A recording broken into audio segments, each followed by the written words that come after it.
The sheriff's deputy shifted uncomfortably as Vincent Caruso's voice echoed through the third-floor hallway. "You've got 72 hours, old man. 72 hours to pack your things and get out of my building." The landlord's words were meant to carry, meant to be heard by every tenant peering through cracked doors along the corridor. Raymond Chin stood in the doorway of apartment 3C, his weathered hands hanging loose at his sides. His flannel shirt had been donated 2 sizes too large. His work boots were held together with electrical tape where the sole had separated. "Yes, sir," he said quietly. "I understand, sir." What Caruso didn't know, what the deputy didn't know, what none of the watching neighbors knew, was that in exactly 3 hours, a phone call would be made. And in exactly 4 hours, a woman would pull a file that had been sealed for 30 years. And in exactly 5 hours, Vincent Caruso's carefully constructed world would begin to collapse. But that was still 3 hours away. Caruso stepped closer, his expensive shoes clicking against the worn linoleum. "You know what your problem is? You people. You and every other relic in this building. You're killing property values. You're why this neighborhood can't improve." He gestured broadly at the peeling wallpaper, the flickering hallway light. "I've got investors ready to turn this place into something worth owning. But I can't do that with people like you squatting in rent-controlled units." Raymond's eyes tracked to the medical bag sitting just inside his apartment door. The canvas was faded to gray, the red cross barely visible. It had been with him for 53 years. Through jungles that officially didn't exist. Through operations that had no names. Through nights when the screaming wouldn't stop and his hands had worked faster than his mind could process. The bag never left his side. "Is there a problem with my rent, sir?" Raymond asked. His voice was hoarse from disuse. He spoke to maybe 3 people a week. The checkout clerk at the bodega. Mrs. Kobayashi next door when he helped her with her medications. The cemetery groundskeeper on Wednesdays. Caruso's lip curled. "Your rent is fine. Your existence is the problem." He pulled a manila folder from under his arm, slapped it against Raymond's chest. "Building inspector found code violations in your unit. Unsanitary conditions. Suspicious medical equipment. That's grounds for immediate eviction." Raymond took the folder with both hands. His fingers were scarred, the knuckles swollen with arthritis. But the scars ran deeper than age. There were burns along his palms, faded white lines where shrapnel had carved trenches. On his right wrist, barely visible beneath the frayed cuff of his flannel, a tattoo disappeared into his sleeve. Just the edge of it showing. The curve of something that might have been a crest. The corner of a date. "I keep the apartment clean, sir," Raymond said. "The medical equipment is personal. Just old supplies from when I worked." "Worked where?" Caruso sneered. "Some VA clinic? Some community health center? The equipment's expired. It's a health hazard. And frankly, it's creepy." Down the hall, a door opened wider. Eduardo Martinez leaned out, his weathered face creased with concern. He was 71, former Marine, Vietnam, 1968. He lived in 3F for 18 years. "Eddie," Caruso snapped without looking. "Back inside. This doesn't concern you." But Eduardo didn't move. His eyes were on Raymond, on the way the old man stood. There was something about the posture, something about the way Raymond's weight was distributed, perfectly balanced on the balls of his feet despite the limp. Eduardo had seen men stand like that before, in places where standing wrong could get you killed. The deputy cleared his throat. "Mr. Caruso, maybe we should just serve the notice and go. I've got 3 more stops this afternoon." Caruso ignored him. He was on a roll now, playing to his audience. The other doors had opened wider. Mrs. Kobayashi, the Tran family, old Mr. Washington who'd lived here since 1983. All of them watching. All of them seeing what Caruso wanted them to see. That resistance was futile. That he held all the power. "You've got until Friday," Caruso continued. "Anything left in the apartment after that becomes property of the management company." He smiled. "Of course, if you've got nowhere to go, there's always the shelter on 5th Street. I hear they've got beds." "Sometimes." Raymond's jaw tightened almost imperceptibly. The only tell. The only crack in the facade of calm acceptance. Because he knew the shelter on 5th. He'd been there. 3 years ago, after his wife died. After the cancer took her and he'd fallen apart. After he'd left his job at the VA because he couldn't save anyone else. Couldn't watch one more person slip away while his hands stayed busy and his mind screamed that it wasn't enough, would never be enough, hadn't been enough that night in Quang Tri when Bear's blood had poured faster than Raymond's hands could move. The dog tags shifted against Raymond's chest as he breathed. 2 sets, his own and another. The metal was worn smooth in places from decades of his thumb rubbing the engraved names. Raymond Chun, O positive, Catholic, and beneath his own, James Patterson, A positiva, Protestant. Bear, 34,621 days since Bear had looked up at him with those knowing eyes and said, "It's not your fault, Doc, never your fault." And then the light had gone out and Raymond's hands had kept moving anyway, because stopping meant accepting, and accepting meant failing, and failing meant Bear had died for nothing. "Is that everything, sir?" Raymond asked. Caruso studied him for a moment, looking for defiance, looking for fear, finding only that maddening calm, that quiet dignity that somehow made Caruso feel small despite holding all the cards. "Yeah," the landlord said. "That's everything." He turned to leave, then stopped. "Oh, and Raymond, those dog tags you always wear? If you're planning to play the veteran card, don't bother. Half the homeless guys in this city wear that stuff. Stolen valor is a federal crime." The hallway went absolutely still. Eduardo's hand gripped his doorframe so hard his knuckles went white. Raymond's expression didn't change. "With respect, sir," he said softly, "I prefer not to remove them." Caruso laughed. "Suit yourself. Makes no difference to me. Enjoy your last 3 days." He walked toward the stairs, the deputy following. His voice carried back. "Some people don't know when they're beaten. Some people need to be shown." The stairwell door closed with a heavy thunk. Raymond stood in his doorway for a long moment. Then he turned back into his apartment. The space was small, immaculate. Everything had a place. The bed was made with military corners so tight you could bounce a quarter off the blanket. The single chair faced the window. On the small table next to it sat 3 things. A photograph in a cracked frame, a challenge coin, and a letter creased soft for being unfolded and refolded 10,000 times. The photograph showed 12 men in jungle fatigues. Young, lean, hard, some smiling, some not. In the back row, third from the left, a young Raymond Chun with a medic's bag slung over his shoulder. Front row, center, the biggest man in the group with an arm around the man next to him. Bear, James Patterson, 6'4", 240 pounds of muscle and laughter and absolute fearlessness. Raymond picked up the photograph, traced the faces. 9 of them were dead now. 2 from the war. 7 from the slower killing of time and guilt and nights when the memories wouldn't stop. "Still here, brother," Raymond whispered. "Still trying." He set the photograph down, looked around the apartment that had been home for 6 years. Not much to pack. He'd learned long ago not to accumulate, not to attach. Everything he truly valued fit in the medical bag. Everything else was just weight. A knock at the door. Soft, hesitant. "Mr. Chun?" It was Mrs. Kobayashi's voice. "I brought soup." Raymond opened the door. The elderly woman stood there with a container of miso soup, her eyes wet with tears. "You shouldn't have to leave," she said. "This is wrong." "Thank you, ma'am," Raymond said. He took the soup with careful hands. "But it's okay. I'll be fine. Where will you go?" Raymond smiled. It didn't reach his eyes. "I've slept in worse places, ma'am. I promise you that." She wanted to argue. He could see it.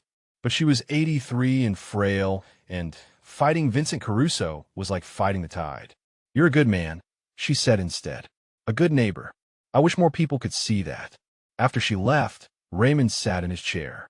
The soup grew cold on the table. Outside, the sun tracked west. Somewhere in this city, his wife's grave waited for his Wednesday visit. Somewhere, Bear's name was carved on a wall with 58,000 others. Somewhere, men Raymond had trained were saving lives, using the techniques he'd taught them, carrying forward what he'd learned in blood and fire and the screaming dark. And somewhere, a woman named Sarah Chun, no relation, was looking at a case file on her desk. Elderly veteran, facing eviction, Standard case. She'd seen 100 like it, but something made her look twice at the name, made her pick up the phone, made her call someone she knew at the VA. If you're watching this story from anywhere in the world, we'd love to know where you're joining us from. Stories of hidden heroes happen in every community, maybe even yours. You might pass someone on the street today whose quiet appearance hides an extraordinary story of service and sacrifice. Raymond stood and walked to the window. 3 days, 72 hours. He'd survived longer under worse conditions. Surrounded, outnumbered, with nothing but his wits and his training and the absolute certainty that giving up wasn't an option because men were counting on him. But this felt different. This felt like the last stand of a man who'd already lost everything that mattered. What Raymond didn't know, what he couldn't know as he stood there watching the sun set over a city that had forgotten him, was that the phone call had already been made. The file had already been pulled, and the woman reviewing it was staring at a service record that made her hands shake. Because some men don't just serve. Some men become legends. And some legends are so classified, so buried, so lost to time that even the men who live them start to forget. But the records remember. The records always remember. And in exactly 2 hours and 47 minutes, Colonel Susan Abrams, retired, current VA regional director, would see a name she'd heard whispered with reverence for 30 years. A name from operations that officially never happened. A name that every combat medic in the Army learned about in their training, even if they never learned the face that went with it. Nomad, the medic who never stopped moving, who saved 206 lives across 3 wars, who trained 400 combat medics, who earned a Silver Star, 3 Bronze Stars with V device, and 3 Purple Hearts, who disappeared from military service in 1995 and vanished into civilian life so completely that even his old unit couldn't find him. And Vincent Caruso, standing in his luxury office 12 blocks away, had absolutely no idea that the quiet old man in apartment 3C was about to destroy his entire world. Raymond's alarm went off at 5:30, same as every morning for the past 6 years. He didn't need it. His body woke at 5:27 regardless. 53 years of military discipline didn't fade just because the uniform came off. He dressed in the dark. Same routine. Same precision. Socks first, both feet. Pants pulled on standing, never sitting. Shirt buttoned from bottom to top. Belt threaded left to right. The movements were automatic, burned into muscle memory from basic training in 1968 when he was 18 and stupid enough to think he understood what service meant. By 5:45, he was out the door with his medical bag. The bag went everywhere. Always had. In Vietnam, it had carried morphine and battle dressings and hemostatic agents. In the classified years after, it had carried different supplies for different missions in countries that were never mentioned in official reports. Now it carried bandages and over-the-counter medications and the expired supplies that Caruso had called a health hazard. Raymond couldn't throw them away. Each item was a memory. Each wrapper and label was a moment when his hands had moved fast enough, when his training had been good enough, when someone had lived because he'd been there. The bus came at 6:03. Raymond took the same seat, 3rd row on the right. The driver, Marcus, was a Gulf War vet. They'd exchanged maybe 30 words total over 6 years. That was enough. Marcus knew. You could always tell who knew. The cemetery gates opened at 6:30. Raymond was always the first one through. His wife's grave was in Section C, Row 12, Plot 47. The headstone was simple granite. Catherine Marie Chun, beloved wife. 1952 to 2018. Raymond had paid for it with the last of their savings. The life insurance had gone to medical bills. The house had gone to pay off the mortgage. Everything else had been sold or donated. He kept 3 things: the medical bag, the photograph of his team, and Catherine's wedding ring, which hung on the same chain as the dog tags against his chest. "Good morning, my love," Raymond said softly. He knelt despite the pain in his knee, the shrapnel from Laos shifting under the scar tissue. The grass was damp with dew. He brought fresh flowers, daisies, her favorite, $3 at the bodega, which meant 1 less meal this week, but Catherine had loved daisies. He told her about the eviction notice. About Caruso. About the 72 hours. His voice was steady, conversational, like she was sitting next to him and not 6 feet under the earth. I know what you'd say, he continued. You tell me to fight. You tell me to stand up for myself. You'd call Sarah Chun, that social worker who keeps leaving cards at the shelter. His throat tightened. But I'm so tired, Kath. I'm so tired of fighting. The morning sun broke over the eastern wall of the cemetery, painting everything gold. Raymond stayed kneeling. His knees screamed. He ignored them. Pain was just information. You learn that fast in combat medicine. After Catherine's grave, he walked to the northeast corner. Section F. The forgotten section where the grass grew longer and the headstones tilted. There was a small marker there, nothing official.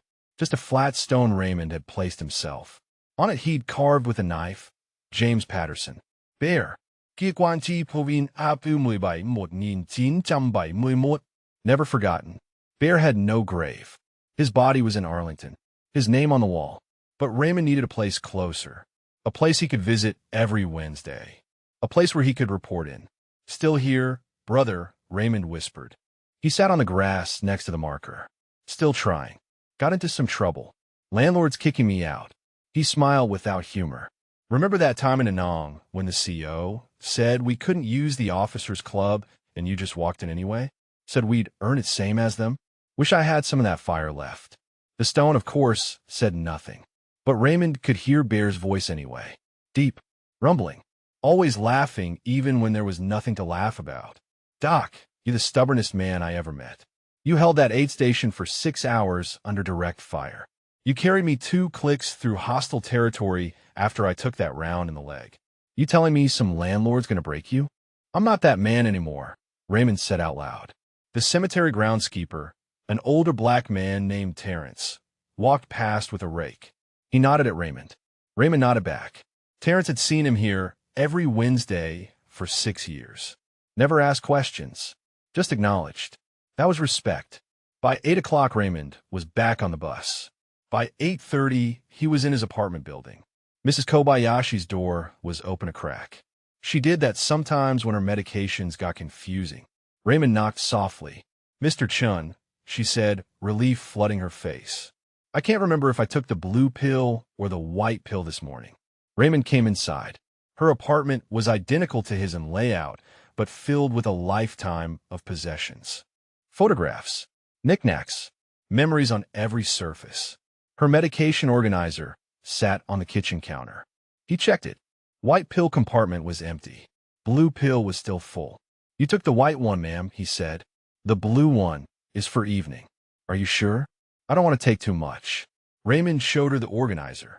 His voice was patient. The white pill for heart rhythm is morning. The blue one for blood pressure is evening. You're doing it right. She gripped his hand. Hers was paper thin, spotted with age. What will I do when you're gone? Who will help me remember? Something in Raymond's chest cracked. He'd been so focused on his own eviction that he hadn't thought about the others. Mrs. Kobayashi, who needed help with medications. Old Mr. Washington upstairs, who couldn't carry his groceries. The Tran family whose daughter was in college and sent money home but couldn't visit often. You'll be okay, ma'am, Raymond said. But the words fell hollow. Back in his apartment, he found the eviction notice had been taped to his door. Again, Caruso wanted to make sure everyone saw it. Wanted to make the humiliation public. Raymond pulled it down and stepped inside. The medical bag sat where he'd left it by the door. He picked it up, set on the small table, opened it. The contents were organized with the same precision he'd used in the field.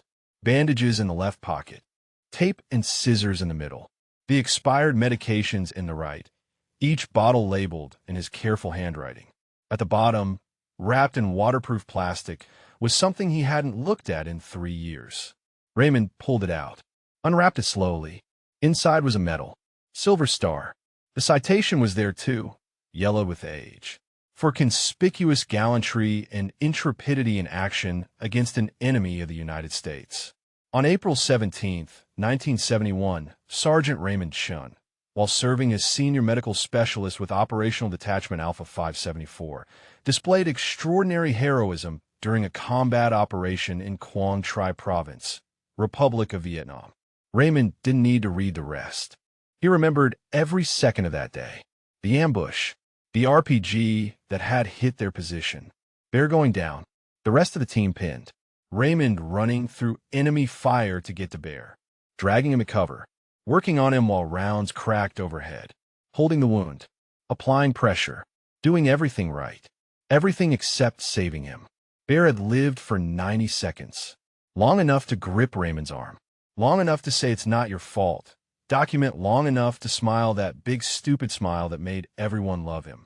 And then he was gone and Raymond's hands had kept moving anyway, because stopping meant accepting that all his training, all his skill, all his determination hadn't been enough. The citation said Raymond had saved 6 other men that day, had held the position for 4 hours, had called in the medevac under fire, had ensured everyone else made it out. Raymond had never cared about the others, only the one he'd lost.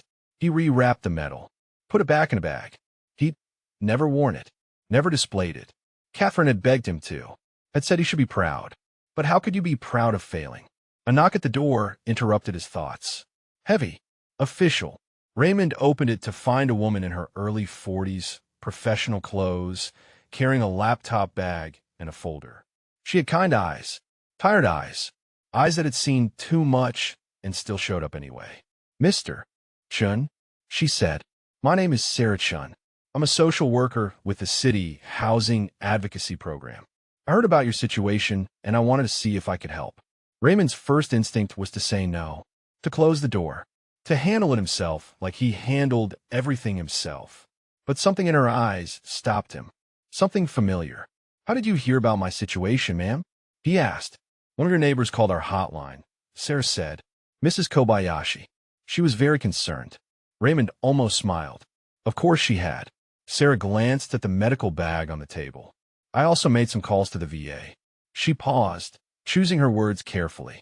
Your name came up in some interesting contexts. Raymond's jaw tightened. Ma'am, I appreciate your concern, but I don't need charity. I'll figure something out. This isn't charity, Mr. Chun. She met his eyes. And I don't think you're someone who needs charity. I think you're someone who served his country and is getting a raw deal from a landlord who doesn't know who he's messing with. With respect, ma'am, Raymond said quietly, it doesn't matter who I was. It matters who I am now. And right now, I'm just an old man who can't afford a lawyer. Sarah studied him, the way he stood, the precision of his movements, the dog tags visible at his collar. Actually, she said, I think it matters very much who you were. And I think in about 3 hours, Vincent Caruso is going to learn that lesson the hard way. What do you mean? Sarah opened her folder. Inside was a single sheet of paper, a phone log. I called the VA regional office this morning. Spoke to the director, Colonel Susan Abrams, retired. She paused. She said she needed to pull your service record personally. Said it required special clearance. She's driving here right now. Raymond's heart stopped. Sue Abrams. He hadn't heard that name in 28 years. She'd been a captain then, working in special operations, medical training. He'd trained her entire unit, taught them everything he knew, and she'd been there years later when he'd finally broken. When Catherine had died and he'd walked away from the VA and disappeared. Mr. Chun, Sarah said gently, I don't know your whole story, but I know enough to know that you're not just some old man. And I think it's time people remembered that. Caruso arrived at 10:30 with a building inspector. The inspector was young, maybe 30, with a clipboard and an air of bureaucratic exhaustion. He'd probably done 6 inspections already this morning. This was just another box to check. Raymond opened the door when they knocked. Caruso didn't wait for an invitation. He pushed past Raymond into the apartment, the inspector following reluctantly. This is it, Caruso announced, gesturing broadly. Take a good look. Unsanitary conditions. Suspicious medical equipment. I want to document it. The inspector glanced around. The apartment was spotless. Bed made with corners so precise they looked machine-pressed. Floor swept. Windows clean. The single table held the photograph, the challenge coin, and the medical bag. That was it. No clutter. No miss. No signs of anything unsanitary. Sir, the inspector said carefully, I'm not seeing any violations here. Caruso's face reddened. Check the medical equipment. It's expired. It's a health hazard. The inspector approached the medical bag. Raymond stood perfectly still, his hands at his sides. The inspector opened the bag gingerly, like he expected something to jump out. He pulled out a bandage roll. Check the date. It's from 2015, he said. That's expired, technically, but it's not a health hazard. It's just old supplies. Caruso jabbed a finger at the bag. He's hoarding medical equipment. That's how to violate something. The inspector pulled out a bottle of aspirin, a roll of medical tape, scissors, a blood pressure cuff. Sir, this is just basic first aid supplies. My grandmother has more than this in her bathroom. By now, other tenants had gathered in the hallway. Eduardo Martinez stood in his doorway, arms crossed. Mrs. Kobayashi was there too, her hands clasped nervously. Mr. Washington leaned on his cane, watching. The Tran family's grandmother stood silent, her eyes sharp. Raymond could feel their attention, their hope, their fear. They were all rent-controlled tenants. They all knew that if Caruso could force out Raymond, they were next. Check the bathroom, Caruso demanded. The inspector sighed and walked to the small bathroom. He was back in 30 seconds. It's clean, sir. Cleaner than most apartments I inspect. Caruso's jaw clenched. His carefully constructed narrative was crumbling.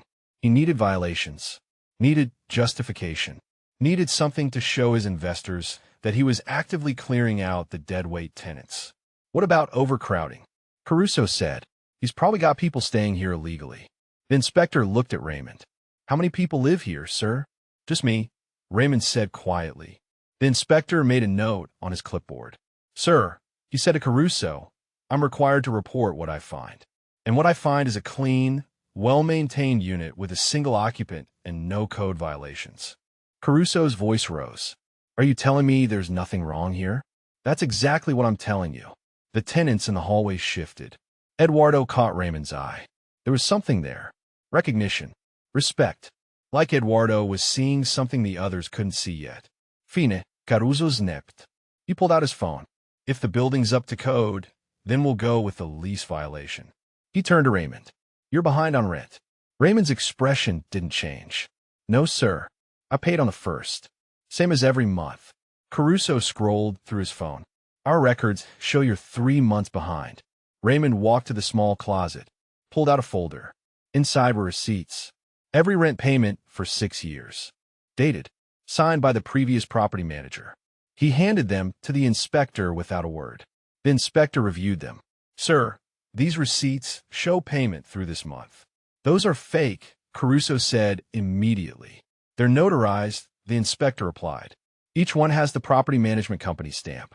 The hallway had gone completely silent. Everyone was watching. Everyone was understanding. Caruso wasn't trying to evict a deadbeat tenant. He was trying to manufacture an eviction. Eduardo stepped forward. His voice carried the authority of a man who'd led men in combat.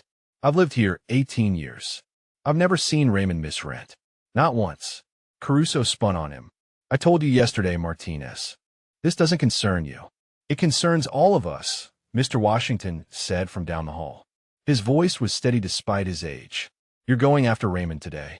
Tomorrow it'll be one of us. Caruso's face had gone from red to purple. You people don't understand business. Don't understand property values. This building is worth 3 times what it's generating in rent because you're all sitting on sweetheart deals from 30 years ago. Mrs. Kobayashi's voice was soft but clear. We have legal leases. Legal doesn't mean optimal, Caruso shot back. He turned to the inspector. Are we done here? The inspector closed his clipboard. I need to file my report. No violations found. Clean unit. Rent current. He looked at Raymond. Sir, I don't see any basis for eviction based on building codes. Caruso grabbed the inspector's arm. You need to look harder. There's got to be something. The inspector pulled his arm free. Sir, I've done my job. I'm not going to fabricate violations. For just a moment, Raymond's posture shifted. It was subtle, almost imperceptible, but his weight moved to the balls of his feet. His hands, which had been hanging loose, were suddenly positioned differently. Not aggressive, not threatening, just ready. Eduardo saw it. His eyes widened slightly. That was a fighter's stance, not a brawler, not someone who'd learned to scrap in bars. That was trained, professional. The kind of positioning you only learned in places where hesitation got you killed. Caruso was too angry to notice. He was already pulling out his phone again. I'm calling my lawyer. We'll find a way to move this forward. He pointed at Raymond. You got 60 hours now. I'm not playing games anymore. The inspector left first, shaking his head. Caruso followed, nearly shoving past Mrs. Kobayashi in his haste. The hallway door slammed behind him. For a long moment, nobody moved. Then Eduardo spoke. Raymond, can I talk to you? Alone? Raymond nodded. The other tenants dispersed slowly, reluctantly. Eduardo stepped into Raymond's apartment. Raymond closed the door. How long did you serve? Eduardo asked directly. Raymond was silent for a moment. Long enough. Eduardo walked to the medical bag, looked at him more closely. I was a Marine. Infantry. Vietnam. 1968. I've seen field medics work. He turned to Raymond. You move like one. Stand like one. I worked as a medic, Raymond said carefully. Long time ago. Eduardo's eyes dropped to Raymond's wrist, where the sleeve had ridden up slightly during the confrontation. The edge of the tattoo was visible. Not much, just enough to see part of crest. Some numbers that might have been a date. Can I see that? Eduardo asked quietly. Raymond hesitated, then slowly rolled up his sleeve. The tattoo was faded but clear. A Special Forces crest. The motto de Oppresso Liber. Below it, coordinates. 17.0456 N 1066519 and a date. April 17th, 1971. At the bottom, initials. Yotpe, with a small medic's caduceus. Eduardo stared. His hand started to shake. I know where those coordinates are, he whispered. Raymond said nothing. Quang Tri Province, Eduardo continued. April 1971. Operation Montana Raider. I was there. Not in your unit, but nearby. We heard about it. He looked up at Raymond. They said a medic held an aid station under fire for 4 hours. Saved 6 men. Lost 1. They gave him a silver star. Eduardo's voice dropped to irreverence. They said his call sign was Nomad, because he never stopped moving, never stopped looking for wounded. Raymond's face remained impassive, but something flickered in his eyes. Holy God, Eduardo breathed. You're him. You're Nomad. That was a long time ago, Raymond said quietly. Does Caruso know? Does anyone know? Raymond shook his head. It doesn't matter. That was a different person. A different life. Eduardo stepped back. His entire demeanor had changed. He wasn't looking at a fellow tenant anymore. He was looking at a legend.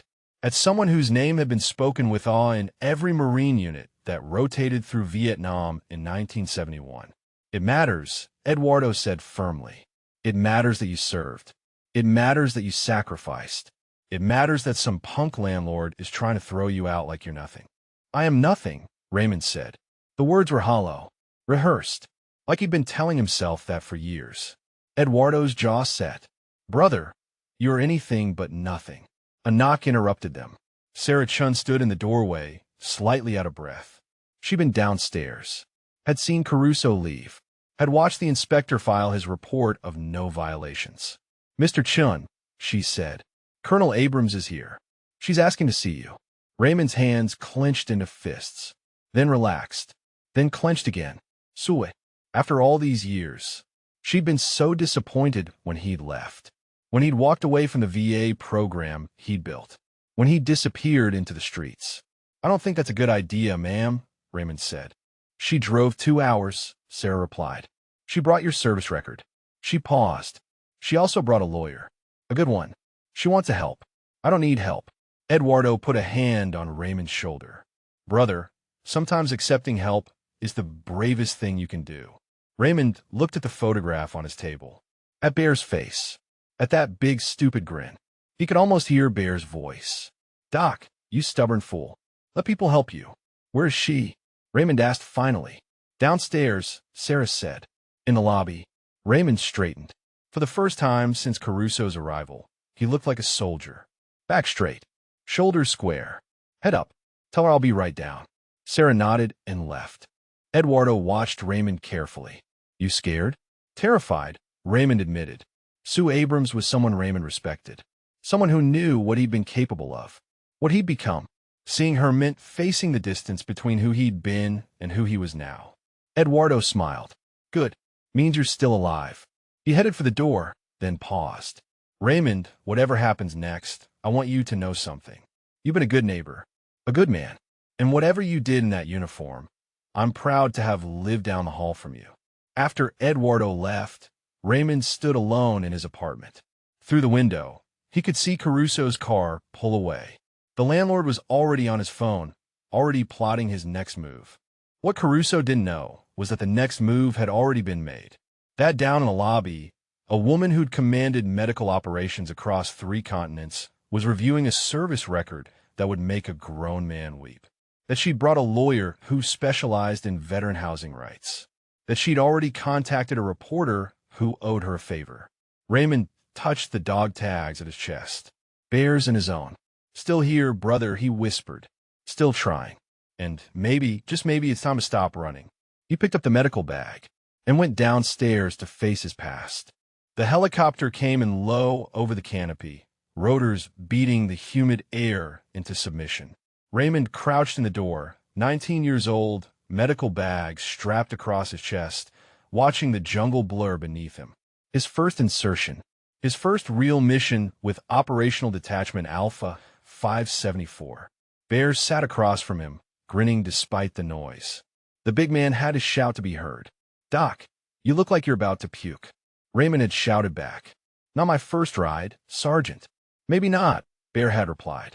But it's your first time jumping in a country that officially doesn't exist. His grin had widened. Welcome to the real war, kid. That had been February 1971, 10 weeks before everything changed. Raymond blinked, pulling himself back to the present. He was standing in the stairwell between the 2nd and 3rd floors of the apartment building. His hand gripped the railing. The memory had hit him so hard he needed to stop, to breathe, to remember where he was. 53 years, half a century since that helicopter ride, and he could still smell the JP4 fuel, still feel the vibration of the rotors in his chest, still see Bear's face, young and alive and completely unafraid. He forced himself to keep walking, down the stairs, toward the lobby, toward Sue Abrams and whatever came next. But the memories wouldn't stop. They never did when stress cracked open the walls he'd built. April 1971, the operation that officially never happened.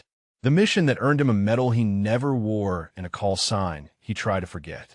They'd been inserted 3 clicks from a suspected NVA field hospital. The mission was reconnaissance. Find it, map it, report it. Don't engage. 12 men from ODA 574. Ghosts in the jungle. Bear was point man. Raymond was the medic. His job was to keep everyone alive long enough to get home. They found the hospital on the 2nd day.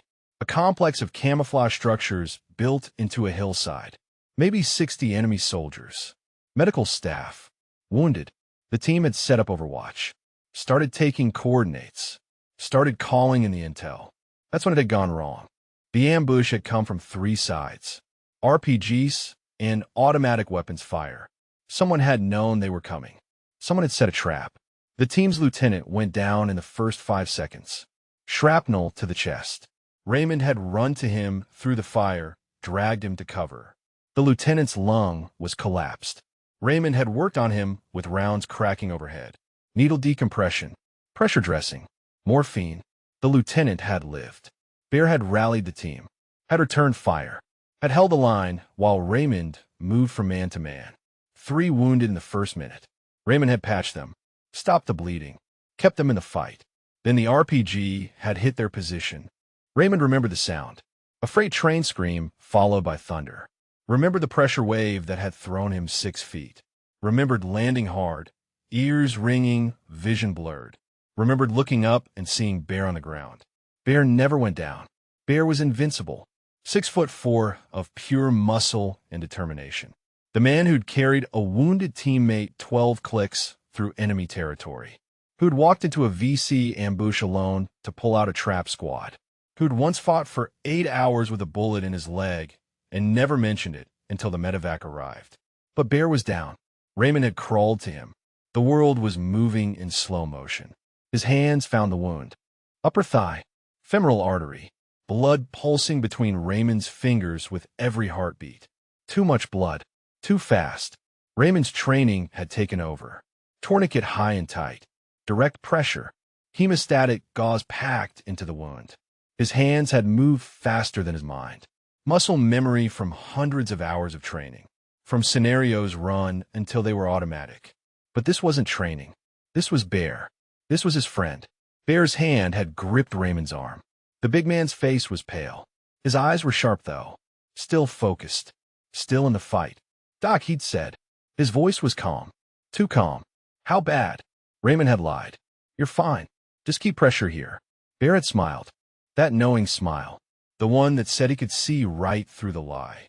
"You're a terrible liar, document." The firefight had continued around them. The team was pinned. Raymond had called for medevac, but the LZ was too hot. No bird would come in with that much enemy fire. They needed to suppress the position first. Needed a hold. Raymond had held the pressure on Bear's wound. Had watched his friend's face. Had seen the color draining away. Had felt the pulse getting weaker under his fingers. 90 seconds. That's how long Bear had lived after the hit.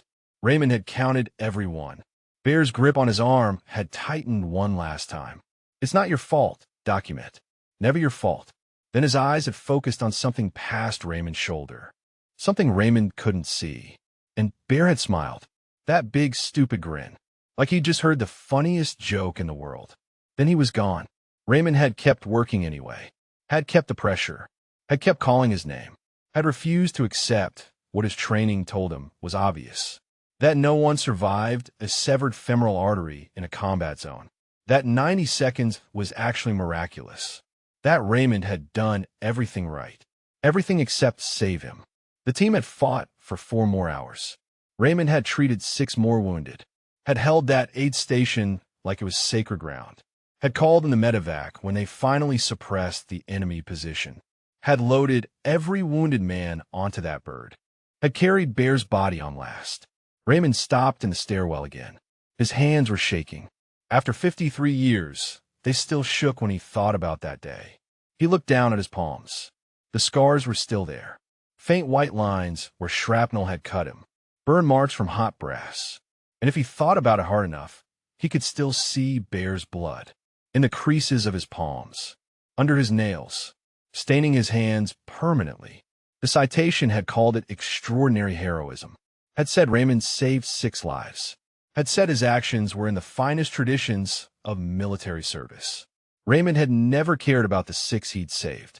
Only the one he'd lost. Sue Abrams had been the one to find him, years later.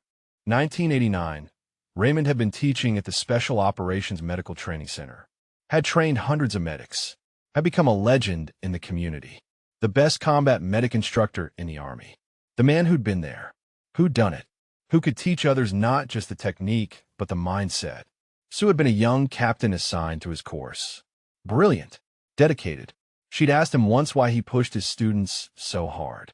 Why he made them run scenarios until they could perform them in their sleep. Raymond had looked at her with those haunted eyes. Because when the shooting starts, he'd said, they won't have time to think. They'll only have muscle memory and training. And if I haven't trained them well enough, someone dies. She'd understood then. Had seen the weight he carried. Years later, when Catherine had died, Sue had been the VA regional director.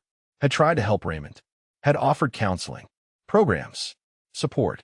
But Raymond had been drowning in grief and guilt. Had believed he didn't deserve help. Didn't deserve comfort. Didn't deserve to be saved when he'd failed to save the people who mattered. So he'd left. Had walked away from the VA. From his career. From everything. Had ended up on the streets because that's what he'd felt he deserved. And now Sue was here. With his service record. With a lawyer. With help he'd spent 6 years running from. Raymond reached the lobby. Stopped just before the door. Took a breath. Straightened his shoulders. Touched the dog tags at his chest. Bear's metal was warm against his skin. Still here, brother, he whispered. Still trying. He pushed through the door. The lobby was small. Worn tile floors. Mailboxes along one wall. A single bench where Sarah Chun sat with her laptop. Next to her stood a woman in her 60s. Trim. Professional. Silver hair, cut short. Wearing a business suit.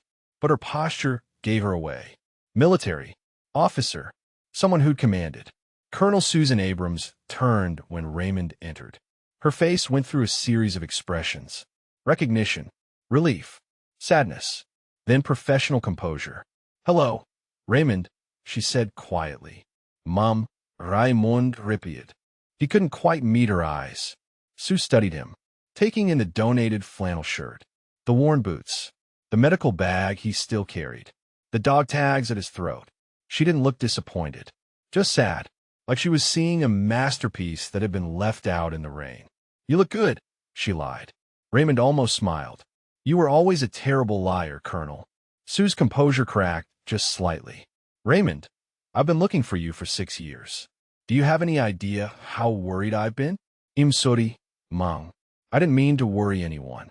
She stepped closer, lowered her voice. "You trained half the combat medics in the United States military. You saved hundreds of lives. You built programs that are still saving lives today." She paused. "And you've been living here? Like this?" "I'm managing, Mom." Sue pulled out a folder, set on the bench. "Your service record. I pulled it this morning. It required special clearance because half of it is still classified." She opened it, started reading. Raymond Chun, enlisted 1968. Special Forces qualified 1970. Assigned ODA 574. Silver Star for action in Quang Tri Province. 3 Bronze Stars with V device. 3 Purple Hearts. She looked up. "Should I continue?" Raymond said nothing. Sue turned pages. After Vietnam. Assigned to Classified Operations, Central America, 1985 through 1989. Training duties at Fort Bragg. Instructor rating, exceptional. She found another page. Transition to VA Medical Services, 1995. Built Rehabilitation Program for Combat Veterans. Success rate, 73%. That's 30 points higher than the national average, Raymond. That was a long time ago. Sue closed the folder. "A landlord is trying to evict you. A man named Vincent Caruso." She met his eyes. "He has no idea who he's trying to throw out." "It doesn't matter who I was," Raymond said. "It matters who I am now." "And who are you now?" Raymond looked down. "Just an old man who couldn't save the people who mattered." The lobby went quiet. Sarah had stopped typing. Sue's expression softened. "You're still carrying Bear," Sue said gently. "After all these years." Raymond's throat tightened. "Every day, ma'am. Every single day." Sue reached out, put her hand on his shoulder. "Raymond, Bear died in 90 seconds from severed femoral artery in a combat zone. No one survives that." She paused. "But you know what did survive? The 6 men you saved that day, and the 400 medics you trained, and the thousands of veterans you helped at the VA. That's Bear's legacy, too, because you carried it forward." Raymond's eyes were wet. "I should have been faster." "You were perfect," Sue said firmly. "You did everything right.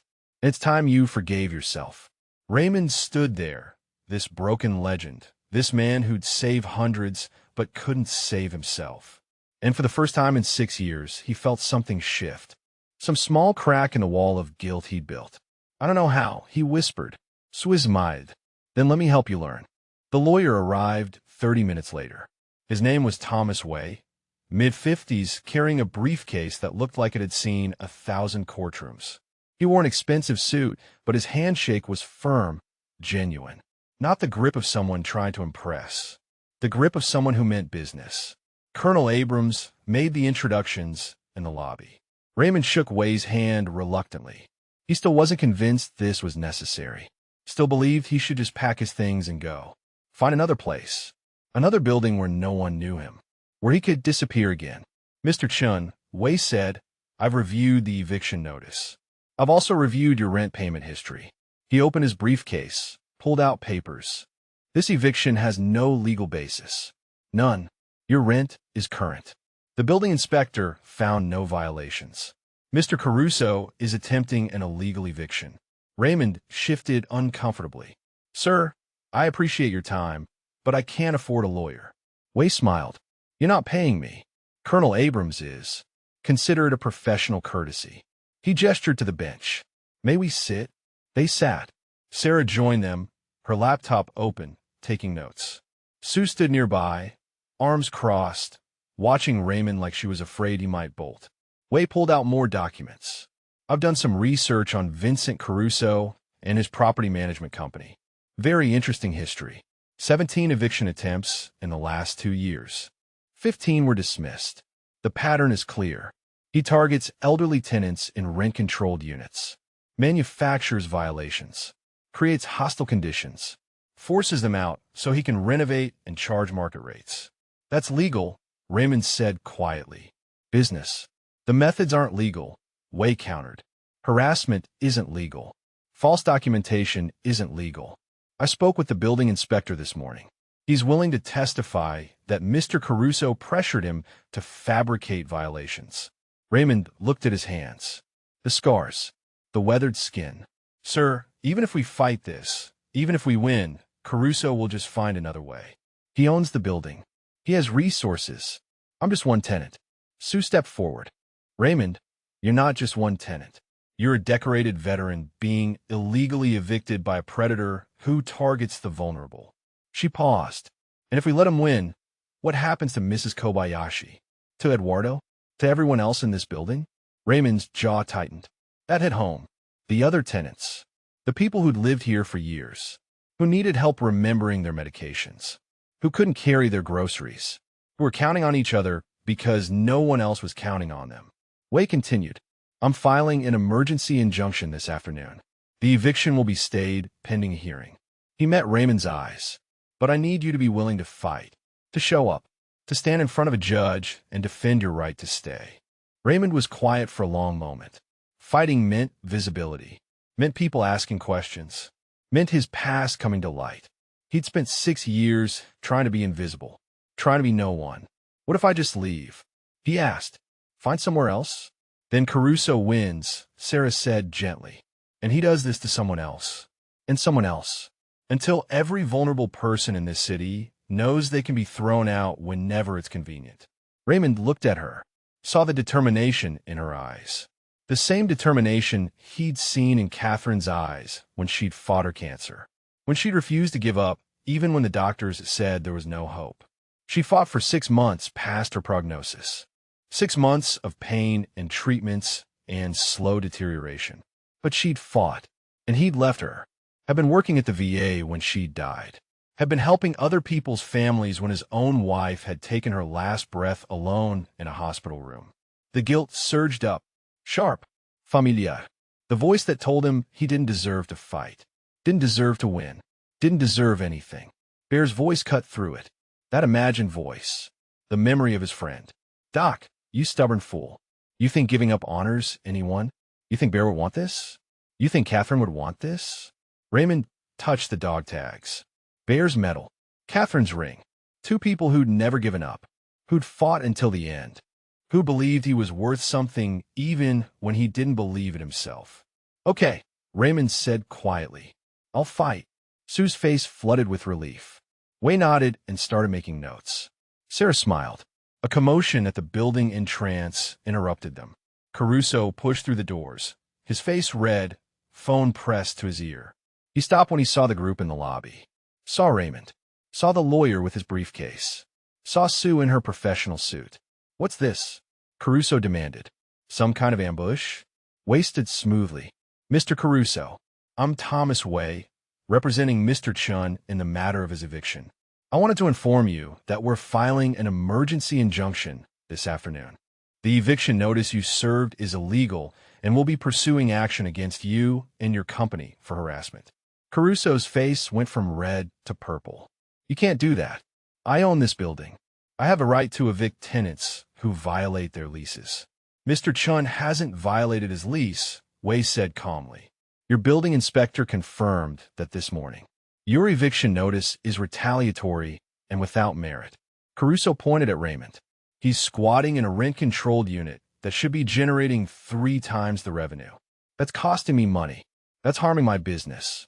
That's not a legal basis for eviction, Wei replied. Rent control is the law. If you don't like it, petition the city council. But you can't illegally evict tenants because you want higher profits. Caruso turned to Sue. And who are you? His lawyer too? Sue smiled. It wasn't warm. Colonel Susan Abrams, retired. Bar Regional Director. I'm here as an advocate for a decorated veteran who's being targeted by your company. Caruso sneered. Decorated veteran, right? He's probably lying about that too. Half these guys buy their medals at surplus stores. The lobby went absolutely silent. Eduardo had come downstairs, had been listening from the stairwell. He stepped forward now, his voice tight with controlled anger. You want to say that again? Caruso spun on him. I'm tired of you people playing the veteran card. Like serving 50 years ago means you get special treatment now. Sue's voice cut like steel. Mr. Caruso, I strongly suggest you stop talking. Right now. Why? Caruso shot back. Because I'm hurting feelings? Because I'm not treating some homeless guy like a hero? He's not some homeless guy, Eduardo said. His hands were shaking. He's a Green Beret. He's a Silver Star recipient. He saved lives while you were probably still in diapers. Caruso laughed. Silver Star. Sure. He turned back to Raymond. You got proof of that, old man? Or was that another story you tell yourself? Raymond had been standing quietly through all of this. His face was impassive, but something in his eyes had changed. Some line had been crossed. Sue opened the folder, pulled out a page. Since you asked, Mr. Caruso, this is Raymond Chin's service record. It's partially classified, which is why it required special clearance to obtain. She began reading. Enlisted 1968.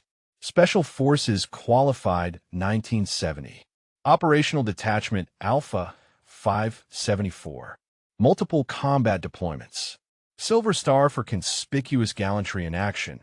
April 17, 1971, Quang Tri Province. Caruso's sneer faltered slightly. Sue continued. 3 Bronze Stars with V device for valor. 3 Purple Hearts. After Vietnam, classified assignments in Central America. Then 15 years training combat medics at Fort Bragg. Then 20 years at the VA, where he built a rehabilitation program that helped thousands of veterans reintegrate into civilian life. She looked up at Caruso. The homeless guy you're trying to evict has probably saved more lives than everyone in this room combined. He's trained hundreds of medics who are still saving lives today. And he's done more for his country in one day than you'll do in your entire lifetime. Caruso's face had gone pale, but he recovered quickly. That's all very impressive. But it doesn't change the fact that he's occupying a unit I need to renovate. Actually, Wei interjected, it does change things. We'll be filing a formal complaint with the city's Veteran Advocacy Office. Illegal eviction of a decorated veteran carries enhanced penalties. We'll also be contacting the media. You can't do that, Caruso said. We absolutely can, Wei replied. In fact, I've already reached out to a reporter I know. She's very interested in stories about landlords targeting elderly veterans. Caruso's jaw clenched. This is harassment. No, Mr. Caruso, Sue said quietly. This is accountability. You targeted the wrong person. You made assumptions about a man based on his appearance. And now you're going to learn why that was a mistake. Caruso looked at Raymond. Really looked at him for the first time. Saw the scars on his hands. The precise way he stood. The dog tags at his throat. The medical bag that never left his side. And something in Caruso's expression shifted. Not remorse. Not shame. But calculation. Awareness that this had become complicated. Fine, Caruso said. Keep the apartment. For now. But this isn't over. He turned and walked toward the door. Wei called after him. Actually, Mr. Caruso, we'll be deposing you next week. About your pattern of targeting elderly tenants. About your attempts to fabricate violations. I'd suggest you speak with your own attorney. Caruso stopped at the door. Turn back. His voice was cold. You think you've won something here. But I own 40 buildings in this city. I have lawyers on retainer. I have resources you can't imagine. His eyes locked on Raymond. You might win this battle, old man. But you can't win the war. Then he was gone. The lobby was silent for a moment. Then Eduardo started clapping. Slowly. Others joined. Mrs. Kobayashi had come down. Mr. Washington. The Tran family's grandmother. They'd all been listening. All been watching. And they were all applauding. Raymond stood there, uncomfortable with the attention. With the praise. With being seen. Sue put her hand on his shoulder. You did good, Raymond. I didn't do anything, he replied. You did the fighting. You showed up, Sue said. That's the hardest part. You stopped running. Raymond looked at the folder in her hands. His service record, his history laid bare. The missions, the medals, the training, the lives saved, all the things he'd tried to forget, tried to bury. But maybe, he thought, maybe Bear and Catherine wouldn't want him to forget. Maybe they'd want him to remember, to carry it forward, to keep fighting. Still here, brother, Raymond thought. Still trying. And this time, I'm not alone. Wei was packing his briefcase. I'll file the injunction within the hour. The hearing will probably be scheduled in 2 weeks. He looked at Raymond. Are you ready for this? Raymond took a breath. Touched the dog tags. I don't know, sir, but I'm willing to try. Good, Wei said, because we're going to need you to tell your story, to stand up in court and show the judge who Vincent Caruso tried to throw out on the street. Raymond nodded slowly, the weight of it settling on him. His story, his truth, everything he'd been hiding for 6 years. About to be exposed, about to become public. But maybe that was okay. Maybe hiding hadn't been protecting him. Maybe it had just been slow dying. Sue pulled out her phone. I'm making some calls. To people who served with you, who trained under you. They want to know you're okay. Ma'am, Raymond started. You don't have to. Raymond, Sue interrupted gently. You spent 30 years helping others. Let us help you now. And standing there in that worn lobby, surrounded by neighbors who'd become allies, supported by people who refused to let him disappear, Raymond Shun felt something he hadn't felt in 6 years. Hope.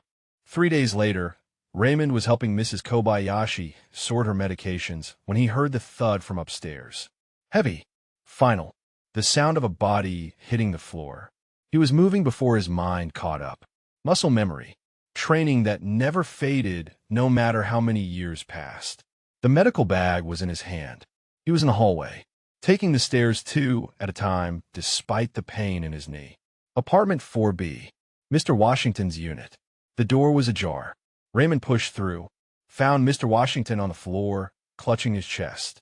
His face was gray, lips tinged blue, breathing rapid and shallow. Classic presentation. Cardiac event. Maybe a heart attack. Maybe worse. Sir, Raymond said, kneeling beside him. Can you hear me? Mr. Washington's eyes found Raymond's. Terrified, gasping. Can't breathe, he managed. Raymond's hands were already moving. Opening the medical bag. Finding the aspirin. Sir, I need you to chew this. Can you do that for me? His voice was calm, authoritative. The voice of someone who'd done this 1,000 times in worse conditions. Mr. Washington took the aspirin. Chewed weakly. Raymond checked his pulse. Rapid. Irregular. He positioned Mr. Washington on his back. Elevated his feet slightly with a pillow. Called out to the hallway. Someone call 911. Cardiac emergency. 4th floor. Eduardo appeared in the doorway. He saw the scene. Saw Raymond working. Saw the transformation. The homeless-looking old man was gone. In his place was a trained medical professional. Calm. Efficient. Completely in control. Eduardo pulled out his phone. Already dialing. Raymond kept his fingers on Mr. Washington's pulse. Talking to him. Keeping him conscious. Sir, help is coming. You're doing great. Just keep breathing for me. Slow breaths. In through your nose. Out through your mouth. How bad? Mr. Washington whispered. You're going to be fine, Raymond said. But we need to get you to a hospital. Let them check you out properly. Raymond pulled out the old blood pressure cuff from his bag. Wrapped it around Mr. Washington's arm. Pumped it up. Read the gauge. The numbers weren't good. Pressure was dropping. He needed that ambulance fast. Mrs. Kobayashi appeared at the door. Her hand went to her mouth. Oh no. Is he? He's stable, Raymond said without looking up. But I need everyone to stay back. Give him air. More tenants were gathering. The Tran family. Others from down the hall. All watching. All seeing Raymond work with a precision that seemed impossible for a man in donated clothes with worn boots. Eduardo was on the phone with dispatch, giving the address, confirming the emergency. He watched Raymond check Mr. Washington's pulse again, adjust his position slightly, speak to him in that calm, reassuring voice. This wasn't luck. This wasn't basic first aid. This was professional-level combat medicine adapted to civilian emergency. Eduardo had seen medics work in Vietnam, had watched them operate under fire with hands that never shook and voices that never wavered. Raymond moved exactly like that. The ambulance arrived in 6 minutes. Paramedics rushed up the stairs with their equipment. A young woman, maybe 30, took charge. What do we have? Raymond gave her a concise report. Male, 74 years old. Sudden onset chest pain and difficulty breathing approximately 8 minutes ago. Administered 325 milligrams aspirin at time 0. Pulse is rapid and irregular, approximately 120 beats per minute. Blood pressure 90/60 and dropping. Respiratory rate 28. He's conscious and responsive, but in significant distress. The paramedic stared at him. That was a perfect handoff. Exactly what she needed. Exactly how a trained medical professional would report. She looked at Raymond more carefully. Are you a doctor? Retired medic, Raymond said simply. He stepped back. Let the professionals take over. The paramedics worked quickly. Got Mr. Washington on oxygen. Started in 4. Loaded him onto the gurney. The lead paramedic turned to Raymond. You probably saved his life. That aspirin bought him time. And keeping him calm, keeping his pressure from spiking. She paused. What unit did you serve with? Raymond's expression closed. Long time ago, ma'am. She wanted to ask more, but they needed to move. Thank you, she said. Then they were carrying Mr. Washington down the stairs. The hallway cleared slowly. Tenants drifting back to their apartments, talking in hushed tones. Mrs. Kobayashi squeezed Raymond's hand before she left. You're a blessing, Mr. Chun. When they were alone, Eduardo stepped into the apartment, closed the door. Raymond was repacking his medical bag with the same precision he'd shown during the emergency. Everything in its place. Everything organized for instant access. That was incredible, Eduardo said quietly. Raymond didn't look up. Just basic first aid. No, Eduardo said firmly. That was not basic first aid. That was advanced life support. That was battlefield medicine. He paused. I counted. You had your hands on him in under 15 seconds from when I heard you hit the stairs. You assessed him, made treatment decisions, and gave that paramedic a report that would make an ER doctor jealous. Raymond closed the bag. Stood. Mr. Washington needed help. I helped. Eduardo stepped closer. When you were working on him, I saw your arms. Your sleeves rode up. He met Raymond's eyes. I saw the rest of your tattoos. Raymond's jaw tightened. Both arms, Eduardo continued. Coordinates. Dates. Unit insignias. Names. Lots of names. He paused. Those aren't just tattoos, brother. Those are memorials. Every one of them is someone you lost. Raymond's hands clenched into fists, then relaxed. Old habit. Control. Don't show weakness. Don't show pain. How many? Eduardo asked gently. Raymond was quiet for a long moment. Then, quietly, 47. 47 men I couldn't save. Across 3 wars. 47 faces I see every night. Eduardo's breath caught. Jesus, Heimonji. Each one is there, Raymond said, his voice hollow. Each name, each date, each location. So I never forget. So I never stop trying to do better. And the 6 you saved that day in Quang Tri? Eduardo asked. The ones from the citation? Were their names? Raymond looked away. I don't carry the names of the ones I saved. Only the ones I lost. Eduardo shook his head slowly. Brother, you're carrying the wrong weight. Raymond picked up his medical bag, started toward the door. Wait, Eduardo said. I need to tell you something. I made some calls to buddies from my unit. Asked around about a medic called Nomad. He paused. Raymond, do you know what people say about you? I don't want to know. Too bad, Eduardo said. They say you were the best. The absolute best. They say you ran into fire without hesitation. They say you worked miracles with nothing but a medical bag and sheer determination. They say medics today, right now, are still using techniques you developed.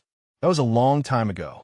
3 guys told me the same story, Eduardo continued, about a medic who held an aid station for 14 hours during the Tet Offensive. Alone, with no resupply, no backup, just him and his training and absolute refusal to let anyone die on his watch. He paused. Was it you? Raymond's voice was barely a whisper. That was 1968. I was 19. I didn't know any better. You saved 23 men that night, Eduardo said. I checked. 23. And you're standing here telling me you only remember the ones you lost? Because the ones I lost mattered more. Raymond said. His voice cracked. Bear mattered more. Catherine mattered more. All my skill, all my training, all my experience, and I couldn't save the people who actually mattered. Eduardo stepped forward, put both hands on Raymond's shoulders. Listen to me. Bear died in 90 seconds from a wound that was unsurvivable. Catherine died from cancer. Neither of those deaths was your failure. But you know what would be a failure? Wasting the rest of your life feeling guilty for being human. Raymond's eyes were wet. I should have been faster with Bear. Should have been there when Catherine died. You were human, Eduardo said firmly. You did everything possible. And Bear's last words to you were that it wasn't your fault. Don't you dishonor him by refusing to believe that. Raymond stood there. This broken legend. This man who'd saved hundreds but couldn't save himself from guilt. The medical bag hung heavy in his hand. Mr. Washington's going to live because you were there, Eduardo said. Because you kept your skills sharp even when you thought they didn't matter anymore. Because you couldn't stop being who you were even if you tried. I keep the bag packed, Raymond admitted quietly. Keep everything organized. Check the supplies every week. Replace what's expired when I can afford it. He looked at Eduardo. I told myself it was just habit. But the truth is, I couldn't let it go. Couldn't stop being ready. Being prepared. Because you're still a medic, Eduardo said. Still a soldier. Still the man who ran into fire to save his brothers. Not anymore. You're nomad, Eduardo interrupted. The medic who never stopped moving. Who never gave up. Who saved lives against impossible odds. He paused. And what you did upstairs just proved it. You can wear donated clothes. You can live in this building. You could try to disappear. But when someone needs help, you transform. The real you comes out. Raymond was silent.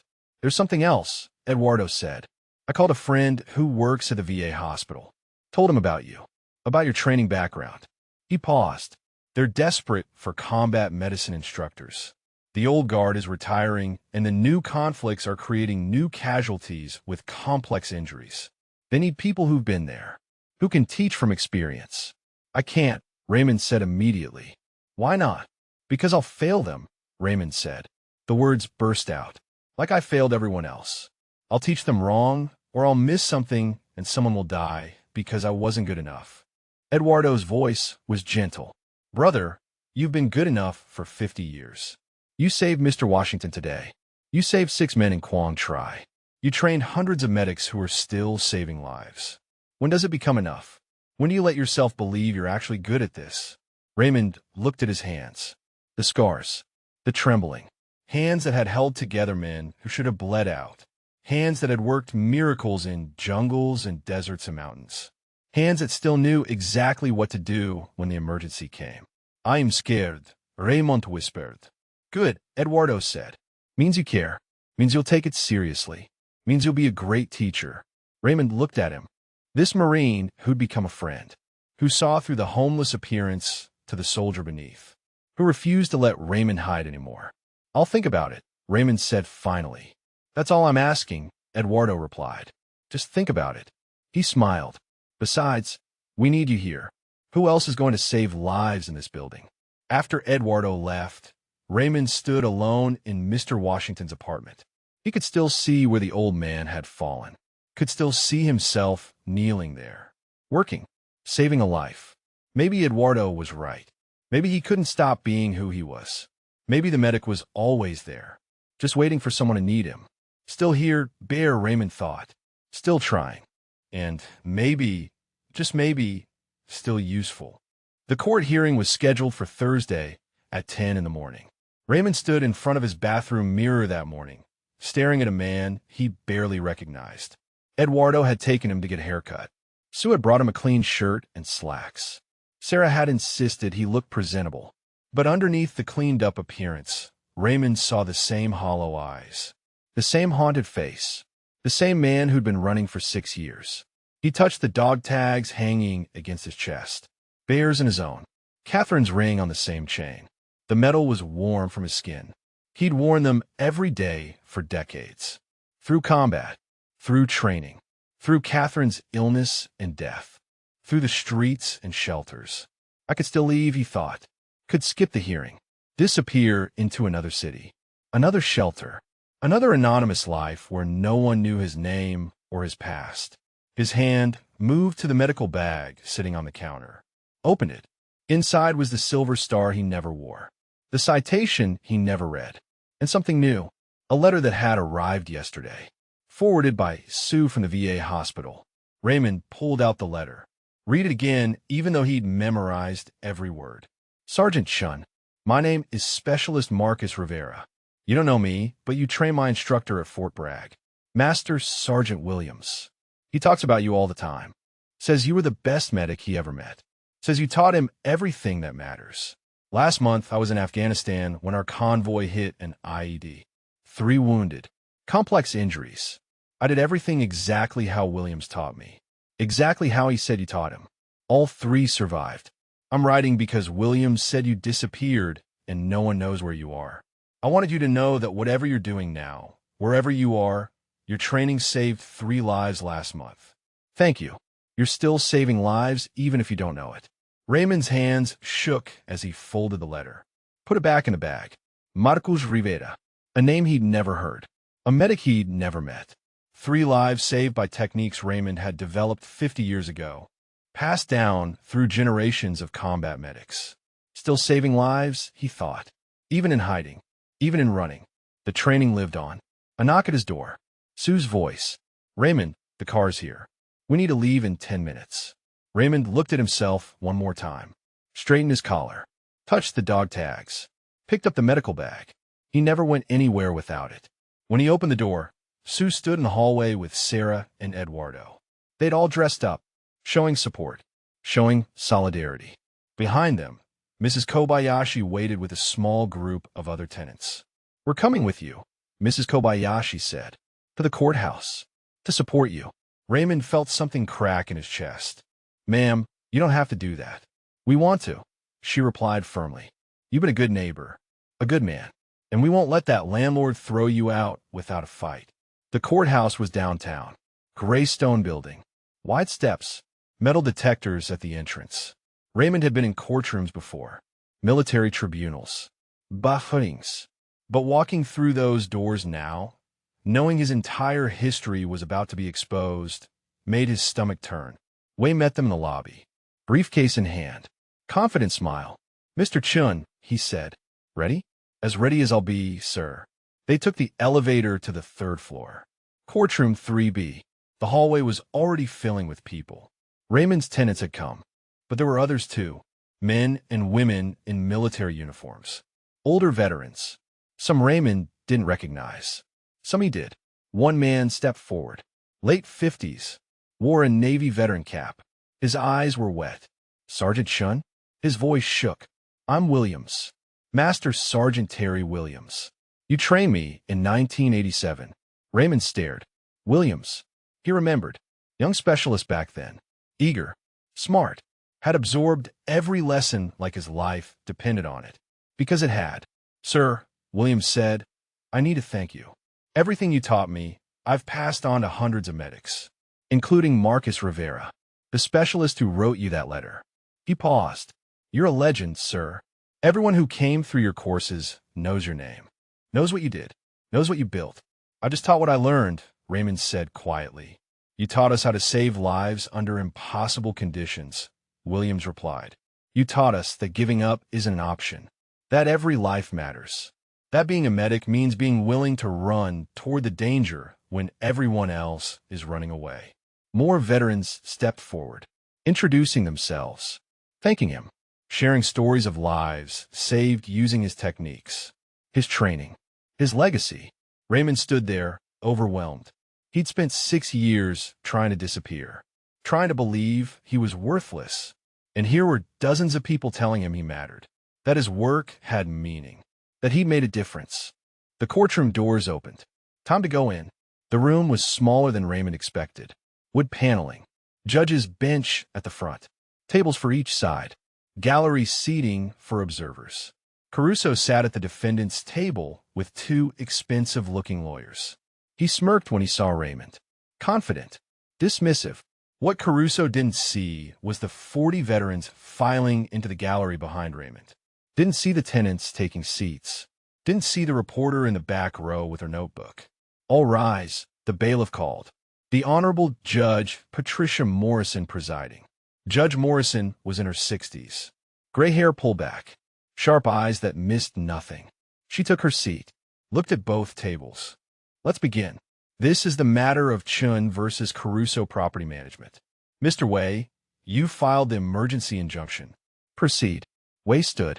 Your Honor, this case is straightforward. Mr. Caruso attempted an illegal eviction of my client, Raymond Chun, despite Mr. Chin's rent being current and no violations being found by the building inspector. This is part of a pattern of harassment targeting elderly tenants in rent-controlled units. Judge Morrison looked at Caruso's lawyers. Response? One of the lawyers stood. Your Honor, Mr. Caruso has the right to manage his properties as he sees fit. The rent-controlled units are financially burdensome, and the judge held up a hand. I didn't ask about financial burdens. I asked if there's a legal basis for the eviction. Is the tenant's rent current? The lawyer hesitated. Yes, Your Honor, but are there documented violations? The building inspector found no violations, but our client maintains, so there are no violations, the judge interrupted. And the rent is current. She looked at Caruso directly. Mr. Caruso, help me understand why you're trying to evict Mr. Chun. Caruso stood. His lawyers tried to wave him down, but he ignored them. Your Honor, that building is full of people living in the past. Rent control made sense 50 years ago, but now it's just allowing people to squat in valuable property. Mr. Chun pays $800 a month for a unit worth $3,000. That's not sustainable. So this is about money, the judge said. Not violations. Not unpaid rent. Just profit. It's about running a business, Your Honor. Judge Morrison's expression hardened. Mr. Caruso, I've reviewed your company's history. 17 eviction attempts in 2 years. 15 dismissed. You have a pattern of targeting vulnerable tenants. She paused. What made you think Mr. Chun would be an easy target? Caruso glanced at Raymond. Saw the worn clothes despite the haircut. Saw the medical bag. Saw what he thought was weakness. He's a homeless guy living on handouts, Caruso said. No job. No family. No resources. I thought he'd just leave quietly. The courtroom erupted. Veterans stood. Shouted objections. The judge's gavel came down hard. Order. Order in this court. The room quieted. Judge Morrison looked at Wei. Counsel, would you like to provide context about Mr. Chun? Wei stood. Opened his folder. Your Honor, Raymond Chun is not homeless. He's a decorated combat veteran who served his country for over 30 years. He's a Silver Star recipient. He trained hundreds of combat medics who are still saving lives today. He built programs at the VA that have helped thousands of veterans. And yes, after his wife died, he struggled. He left his career. He lived on the streets. Because that's what happens sometimes when good people face unbearable loss. The courtroom was silent now. Wei continued. But Mr. Chin never stopped being who he is. 3 days ago, he saved a neighbor's life during a cardiac emergency. Used his medical training to keep the man alive until paramedics arrived. The paramedic who responded said Mr. Chin's intervention was the difference between life and death. Judge Morrison looked at Raymond. Mr. Chun, would you approach the bench? Raymond stood, walked forward on legs that felt unsteady. Stood before the judge. She studied him, saw the scars on his hands, the dog tags at his throat, the quiet dignity despite the fear in his eyes. Mr. Chun, how long did you serve? 32 years, ma'am, Raymond said quietly. Active duty and VA service combined. And the Silver Star. What was that for? Raymond's throat tightened. I was a Special Forces medic. Our team was ambushed. I held an aid station under fire for 4 hours. He paused. 6 men survived. 1 didn't. Who didn't survive? My best friend, Raymond said. Sergeant James Patterson. Bear. He died in 90 seconds. Femoral artery. I couldn't save him. The judge's expression softened.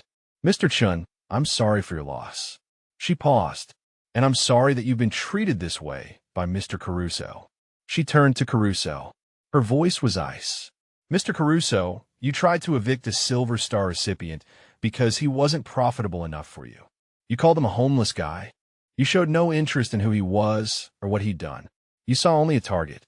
Your Honor, Caruso started. I'm not finished, the judge said. You violated this city's rent control laws. You attempted an illegal eviction. You harassed a tenant who had done nothing wrong except survive more than you could imagine. She paused. I'm ruling in favor of Mr. Chun. The eviction is dismissed. Furthermore, I'm ordering your company to pay his legal fees and a penalty of $50,000 for harassment. Caruso's face went white. Your Honor, you're fortunate I'm not holding you in contempt, the judge said.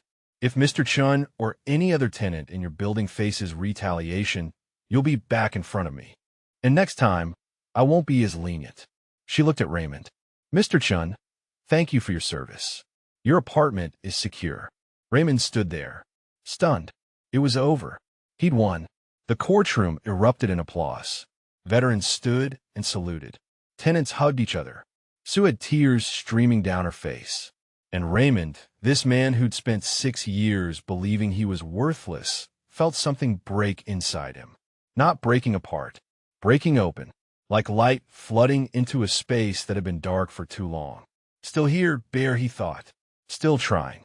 And maybe finally winning. Outside the courthouse, the afternoon sun felt warmer than it had in years. Raymond stood on the steps, surrounded by people congratulating him, shaking his hand, thanking him for his service, saying they were proud to know him. It was overwhelming. Too much. Too loud. Raymond felt the old instinct to retreat, to disappear into the crowd and slip away, to find somewhere quiet where he could breathe. But Eduardo's hand was on his shoulder, anchoring him. Sue stood on his other side.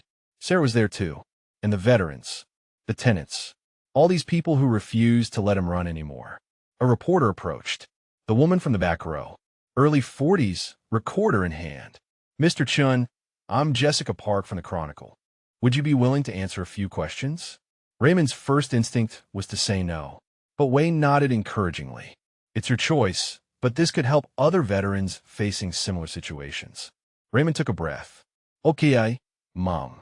What would you like to know? Jessica's questions were respectful. How long had he lived in the building? What was it like being targeted for eviction? What did his service mean to him? Raymond answered carefully. Honestly, talking about Catherine, about losing her, about the years on the streets, about finding the apartment that had become home. In your medical training, Jessica asked, you still use it? Raymond touched the medical bag hanging from his shoulder. I keep the bag ready, just in case. 3 days ago, I helped a neighbor during a cardiac emergency. The training never really leaves you. The story will run tomorrow, Jessica said. I think people need to hear it, need to know about veterans like you who are out there, often invisible, often struggling, but still serving in their own way. After she left, Caruso emerged from the courthouse. His face was dark with rage. His lawyers flanked him, talking urgently. He saw Raymond on the steps, surrounded by supporters. Saw the reporter walking away. Saw his perfect eviction plan destroyed. Their eyes met. For just a moment, Raymond saw something flicker across Caruso's face. Not remorse, not shame, but a calculation. A recognition that he'd made a fundamental miscalculation. That the homeless-looking old man had been hiding depths Caruso never imagined. Caruso looked away first, got into his expensive car, and drove off. Good riddance, Eduardo muttered. Suepulid Raymondazide. I need to talk to you about something. The VA hospital reached out after the hearing. They heard about what happened, about your training background. She paused. They wanted to come in to meet with the medical education director. Raymond shook his head. Ma'am, I told you. I can't teach anymore. I'm not. You're exactly what they need, Sue interrupted. Raymond, there are veterans coming home right now with complex injuries. IED trauma, blast injuries, things we didn't see in Vietnam. We need instructors who understand combat medicine, who can teach the mindset, not just the technique. I've been out of the field for years. You saved Mr. Washington 3 days ago, Sue countered. Your skills are still sharp. Your instincts are still there. She met his eyes. And more importantly, you understand what these young medics are going through. The pressure, the fear, the weight of being responsible for keeping people alive. Raymond was quiet. The thought of teaching again terrified him. What if he taught them wrong? What if someone died because he'd missed something in his instruction? What if he failed them like he'd failed Bear? Just meet with them, Sue said gently. Hear what they have to say. You don't have to commit to anything. I'll think about it, Raymond said finally. That evening, back at the apartment, Raymond sat in his chair by the window. The photograph of his team sat on the table. Bear's face smiled up at him. Young, alive, fearless. Raymond picked up the photo, traced the faces. Nguyen, dead, killed in 1972. Thompson, dead, cancer in 2004. Rodriguez, dead, suicide in 1998. Name after name, loss after loss, until only two remained. Raymond and a man named Foster who lived somewhere in Oregon and didn't return calls anymore. You tell me I'm being stupid, Raymond said to Bear's image. You tell me to stop hiding, to get back out there. His voice cracked. But I'm scared, brother. I'm scared I'll fail them like I failed you. The apartment was silent. Just Raymond and his ghosts and the fading light through the window. A knock at the door interrupted his thoughts. When Raymond opened it, he found Williams standing there. The master sergeant he'd trained in 1987. The man who'd thanked him in the courthouse hallway. Sir, Williams said, I hope I'm not intruding. I wanted to talk to you before I head back to Fort Bragg. Raymond stepped aside. Let him in. Williams looked around the small apartment, saw the medical bag by the door, the photograph on the table, the challenge coin, the sparse, military precision of everything. He smiled. Looks like my barracks room used to look. Old habits, Raymond said. Williams sat in the offered chair. Sir, I heard Colonel Abrams talking about the VA hospital wanting you to teach. He met Raymond's eyes. I need to tell you something. Everything I know about combat medicine, everything I've passed on to my students, came from you. From that 8-week course in 1987 where you pushed us harder than we'd ever been pushed. I was just doing my job. No, sir, Williams said firmly. You were teaching us how to save lives. And you didn't just teach technique. You taught us mindset. Taught us that giving up wasn't an option. That every casualty deserved our absolute best effort. That hesitation kills, but so does panic. You taught us to be calm in the chaos. Raymond looked down at his hands. The scars. The trembling. I'm not that man anymore. Williams leaned forward. Sir, do you know what happened when Rivera wrote you that letter? When he told me he was looking for you, I started asking around. Found 12 other medics you trained. Every single one of them had the same story. You changed their lives. Made them better at their jobs. Saved lives through them. He pulled out his phone. Showed Raymond a photo. This is my daughter, Melissa. She's 22. Planning to go to medical school. He smiled. She exists because in 1993, I was in Somalia when our convoy got hit. Complex trauma. Multiple casualties. I used everything you taught me. Everyone lived, including me. So I came home. Met my wife. Had this beautiful daughter. Williams met Raymond's eyes. Sir, you didn't just train me. You gave me my whole life. My family. Everything. And there are hundreds of people like me. Thousands of people alive because you passed on your knowledge. Raymond's vision blurred. I never thought about it that way. That's because you're too busy carrying the weight of the ones you couldn't save, Williams said gently. Bear, the others whose names you have tattooed on your arms. But sir, you need to balance that weight with the lives you did save. With the legacy you built. He stood, prepared to leave, but paused at the door. One more thing, sir. The young medics coming home now, they're struggling. PTSD, guilt, feeling like they failed when they couldn't save everyone. He paused. They need someone who understands. Someone who's been there. Someone who knows what it's like to carry that weight. Williams looked directly at Raymond. They need you, sir. Not the perfect version of you. Not the legend. They need the real you. The man who struggled and survived and kept going anyway. After Williams left, Raymond sat alone with his thoughts. The photograph of his team stared at him. Bear's face. Those knowing eyes. That grin that said he could see right through Raymond's excuses. What would you do, brother? Raymond asked the image. If you were here, what would you tell me? The answer came immediately. Bear's voice in his memory. Clear as day. Doc, stop being a stubborn fool. Those kids need you. And you need them. You think hiding in this apartment honors my memory? You think giving up honors what we built together? Raymond stood.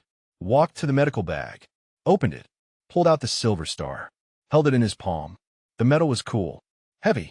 He'd avoided looking at it for years, avoided reading the citation, avoided thinking about what it represented. But now he read it, every word, for conspicuous gallantry and intrepidity in action against an enemy of the United States. The language was formal, official, but underneath it was a story of a young medic who'd refused to quit, who'd run into fire to save his brothers, who'd held an aid station against impossible odds because surrendering meant people died. That medic was still in there somewhere, buried under years of guilt and grief, but still there, still capable, still willing to fight. Raymond put the medal back in a bag, pulled out his phone. He'd avoided using it for anything but emergencies. But he had Sue's number, had promised to think about the VA hospital meeting. He typed a message. Colonel Abrams, I'll meet with the medical education director. When do they want me? The response came within minutes. Tomorrow. 10 Uhr morgens. I'll pick you up. Sue's message continued. Raymond, I'm proud of you. He stared at the words. Proud of you. When had anyone last said that? Catherine, maybe. Before the cancer. Before everything fell apart. He'd forgotten what it felt like to make someone proud. That night, Raymond laid out clothes for the morning. Cleaned his boots. Reorganized the medical bag. Checked every supply. Made sure everything was perfect. Old habits from decades of military service. Preparation. Readiness. Control. But his hands shook as he worked. Fear mixing with something else. Something that felt almost like hope. He picked up the photograph one more time. Looked at Bear's face. Still here, brother, Raymond whispered. Still trying. And tomorrow, maybe I'll try something new. Maybe I'll stop running. The faces in the photograph looked back at him. Silent. Watching. Waiting to see if Raymond would finally do what Bear had always known he could. Get back up. Move forward. Keep serving. Raymond set the photo down gently.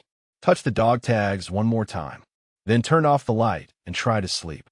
Tomorrow he would face his past, his skills, his purpose. Tomorrow he would find out if the medic called Nomad still existed somewhere inside the broken man who'd been hiding for 6 years. Tomorrow he would discover if healing himself meant helping others heal too. And somewhere, Raymond thought as he drifted toward sleep, somewhere Bear was smiling. That big, stupid grin. Proud of his stubborn friend for finally taking the first step back toward the light. Sue picked Raymond up at 9:30. The VA hospital was across town, a sprawling complex of buildings surrounded by parking lots. Raymond had worked here once. 15 years building programs, helping veterans. Then Catherine had died, and he'd walked away from all of it. Returning felt like stepping into a past life. Sue led him through familiar corridors, past the emergency department where he consulted on trauma cases, past the psychiatric wing where he'd helped develop PTSD treatment protocols, past the cafeteria where he'd eaten lunch with Catherine on days she'd visit him at work. Everything was the same. Everything was different. The medical education director's office was on the 4th floor. Sue knocked. A voice called him in. Director Michael Chun sat behind his desk. No relation to Raymond despite the shared surname. He was mid-40s, former Army surgeon, with kind eyes and the bearing of someone who'd seen combat. He stood when they entered, extended his hand. Sergeant Chun, thank you for coming. I've heard a great deal about you. Raymond shook his hand. Sir, what exactly have you heard? The truth, Director Chun said simply. That you're the best combat medic instructor this country has ever produced. That medics you trained 30 years ago are still using your techniques.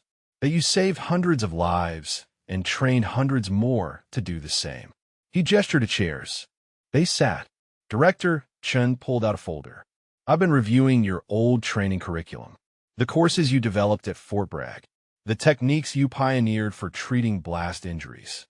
The psychological preparation modules you created for medics heading into combat zones. He looked up. Sergeant Chun, this is doctoral-level work. This is combat medicine theory that was decades ahead of its time. That was a long time ago, Raymond said quietly. The principles haven't changed, Director Chun replied. Human anatomy hasn't changed. Trauma hasn't changed. What has changed is the complexity of injuries we're seeing. IEDs create polytrauma we didn't see in Vietnam. We need instructors who understand not just the medicine, but the mindset, the psychology of working under fire. You have qualified instructors, Raymond said. Younger people, people who've served in Iraq and Afghanistan. We do, Director Chin agreed. And they're excellent. But they're missing something you have. Experience, depth, the ability to teach not just what to do, but why it matters. He paused. Sergeant Chun, I've read the evaluations from medics you trained. Every single one mentions the same thing. You taught them that every life has value. That giving up isn't an option. That being a medic means being willing to run toward danger when everyone else runs away. Raymond's hands tightened on the arms of his chair. Sir, I appreciate the opportunity, but I don't think I'm the right person for this. I've been out of medicine for 6 years. My skills are, you saved a man's life 3 days ago, Director Chen interrupted. Using expired supplies from a medical bag you've kept organized for decades. He leaned forward. Sergeant Chun, skills fade. Knowledge fades. But instinct doesn't. And you have the instinct of someone who's been there. Who's held the line when everything was falling apart. Raymond looked down. I also have the instinct of someone who failed. Who lost people. Who carries more guilt than confidence. Director Chun was quiet for a moment. Then he opened another folder. May I share something with you? This is from our recent psychiatric evaluation of combat medics returning from deployment. 73% reported significant guilt about casualties they couldn't save. 81% reported feeling inadequate despite objectively excellent performance. 92% said they struggled with the question of whether they'd done enough. He met Raymond's eyes. You're not unique in your guilt, Sergeant Chen. You're normal. Every medic worth a damn carries the weight of the ones they lost. The question is whether you let that weight crush you, or whether you transform it into motivation to help the next generation. Raymond sat with that. The statistics, the evidence that his feelings weren't weakness, but shared experience. That every medic struggled with the same questions, the same doubts. What would you want me to teach? Raymond asked finally. Director Chin smiled. Everything. But we'd start with a course for new VA medical staff. People who'll be working with combat veterans. They need to understand what these veterans have been through, what they're carrying, how to connect with them. Raymond thought about the young staff who'd tried to help him over the years. Well-meaning, but unable to understand. Unable to see past the homeless appearance to the person beneath. What would he have wanted them to know? I could do that, Raymond said slowly. Not because I'm an expert, but because I've been on both sides. I've been the medic, and I've been the patient. That's exactly why you're perfect for this, Director Chin said. There's something else, Sue added. She'd been quiet until now. Raymond, the VA is launching a new program. Peer support for homeless veterans. Veterans helping veterans. Using shared experience to build trust. She paused. We need someone to lead it. Someone who understands homelessness. Who's lived it. Who can connect with veterans who've lost hope. Raymond looked at her. Ma'am, I barely kept myself together. How can I help others? Because you survived, Sue said simply. Because you're still here. Because you didn't give up even when you wanted to. That's exactly the message homeless veterans need to hear. That survival is possible. That there's hope even in the darkest places. I don't know if I'm strong enough for that. You held an aid station for 4 hours under direct fire, Sue said. You saved 6 men while wounded yourself. You trained for 30 years. You survived your wife's death and 6 years on the streets. She met his eyes. Raymond, you're one of the strongest people I've ever met. You just don't see it yet. The office was quiet. Director Chun and Sue watching Raymond, waiting for his answer, giving him space to decide. Raymond thought about Williams and his daughter, about Marcus Rivera and the 3 lives saved, about the 40 veterans who'd shown up at the courthouse, about Mr. Washington alive because Raymond had kept his skills sharp, about Eduardo and Mrs. Kobayashi and all the tenants who'd fought for him, about Bear saying it's not your fault, document, never your fault, about Catherine saying I'm proud of you right before the cancer took her voice, about the weight he'd carried for so long, the names tattooed on his arms, the guilt that had driven him to the streets. The belief that he was worthless, useless, done. But maybe, Raymond thought, maybe the weight could be transformed. Maybe the guilt could become purpose. Maybe the failures could become lessons. Maybe the broken medic could become a teacher who understood brokenness. I'll try, Raymond said. His voice was quiet but steady. I can't promise I'll be good at it. Can't promise I won't fail. But I'll try. Director Chen's smile was genuine. That's all anyone can ask, Sergeant Chen. When can you start? I need a few days, Raymond said, to prepare, to organize my thoughts, to figure out what I want to say. Take a week, Director Chen said. We'll schedule your first session for next Monday. Just you and a small group of VA staff. 20 people. 1 hour. Share your story. Share what you think they should know about working with combat veterans. 1 hour, Raymond repeated. He could do 1 hour. Had survived far worse with far less. After the meeting, Sue walked Raymond to the cafeteria. Bought him coffee. They sat by the window, overlooking the courtyard where Catherine used to wait for him on sunny days. Where they'd eaten lunch together. Where she told him about her diagnosis. I'm scared, Sue, Raymond admitted. What if I freeze up there? What if I can't find the words? Then you find them the next time, Sue said. Raymond, nobody's expecting perfection. They're expecting honesty. Authenticity. The real story of what you've been through. The real story is ugly, Raymond said. Homelessness. Despair. Thinking about ending it all more times than I can count. That's exactly what they need to hear, Sue replied. Because there are veterans out there right now thinking about ending it. Feeling exactly what you felt. And if they hear that you survived it, that you came through it, that might be what keeps them alive one more day.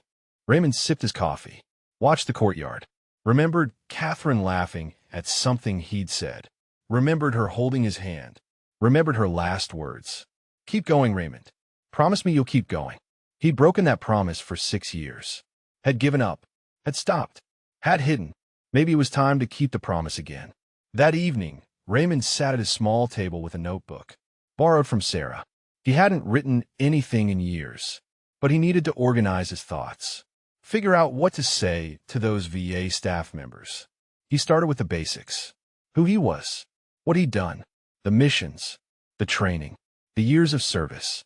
But that felt hollow, like a resume, like facts without meaning. So he started over, this time with truth. My name is Raymond Chen. Call sign was Nomad. I'm a combat medic who saved hundreds of lives and lost the ones that mattered most. I'm a veteran who built programs to help others but couldn't help himself. I'm a man who spent 6 years homeless because I believed I deserved nothing better. He stopped. Read what he'd written. It was raw, painful, real. He kept writing. I'm going to tell you about guilt, about the weight of carrying names on your skin, about the impossible standard of trying to save everyone, about the moment when you realize you're human and that realization breaks you. But I'm also going to tell you about survival, about the people who refused to let me disappear, about the moment when you realize that maybe, just maybe, you still have something to offer. The words flowed. Hours passed. Raymond filled pages. Stories of Bear and Catherine and the streets, of Eduardo and Sue and Sarah, of Mr. Washington and the moment when training kicked in and the medic emerged from beneath the homeless appearance. By midnight, he had the outline of what he wanted to say. It wasn't polished, wasn't perfect, but it was true, and maybe truth was enough. He set down the pen, looked at the photograph of his team. Bear's face smiled back at him. Okay, brother, Raymond whispered. I'm doing it. I'm trying. I'm scared as hell, but I'm trying. And for the first time in 6 years, Raymond went to sleep believing that maybe, just maybe, tomorrow could be better than today. That maybe the broken medic could find purpose again. That maybe Nomad could stop running and start helping others find their way home. Still here, Bear. Still trying. And this time, maybe actually succeeding. Monday morning arrived with gray skies and the threat of rain. Raymond stood outside the VA hospital conference room, his notes folded in his pocket, the medical bag over his shoulder. Through the door's window, he could see 20 VA staff members taking their seats. Young and old, doctors and nurses and social workers, all waiting to hear from the legendary medic they'd heard about. The legendary medic who was terrified he'd disappoint them. Sue stood beside him. You ready? No, Raymond admitted. But I'm here. That's what matters. She squeezed his shoulder. Just tell them the truth. That's all they need. Raymond took a breath, touched the dog tags under his shirt, Bear's and his own. Catherine's ring. The metal was warm, grounding. Then he pushed through the door. 20 faces turned toward him. Some curious, some skeptical, some already showing respect based on what they'd heard. Raymond walked to the front of the room, set his medical bag on the table. The old canvas bag with its faded red cross. The bag that had been through 3 wars and 6 years on the streets. Director Chin stood to introduce him. Everyone, this is Sergeant Raymond Chun. He served as a Special Forces medic for over 30 years.